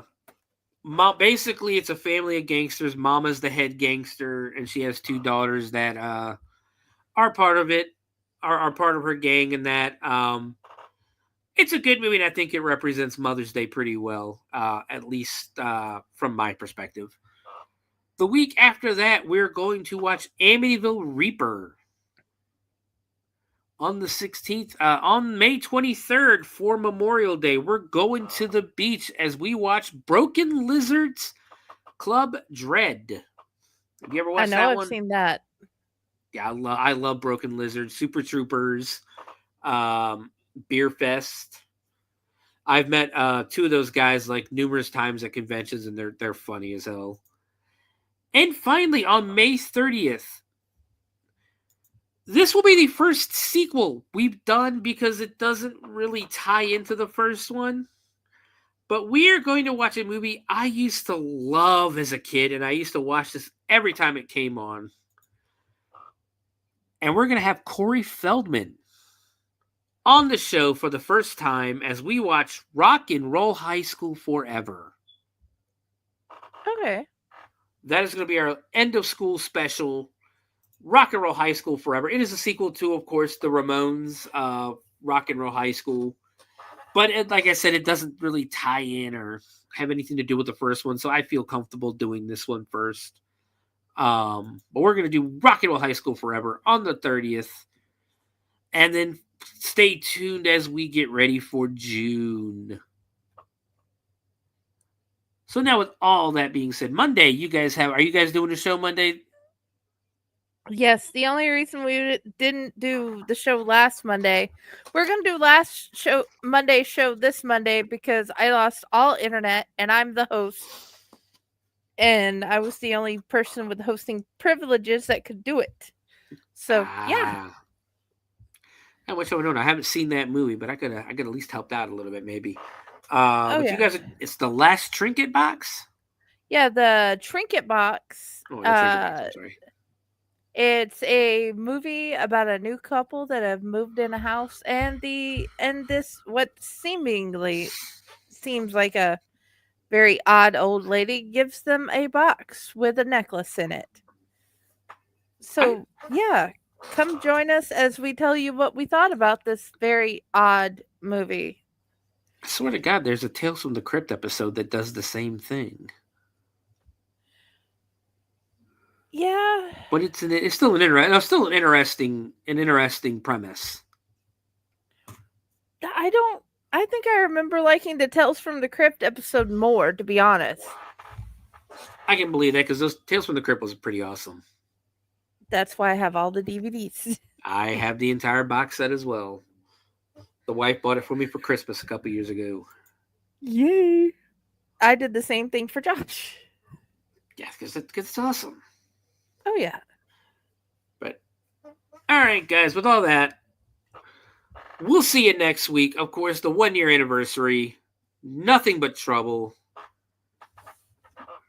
Keep watching horror and be good to each other and keep watching horror.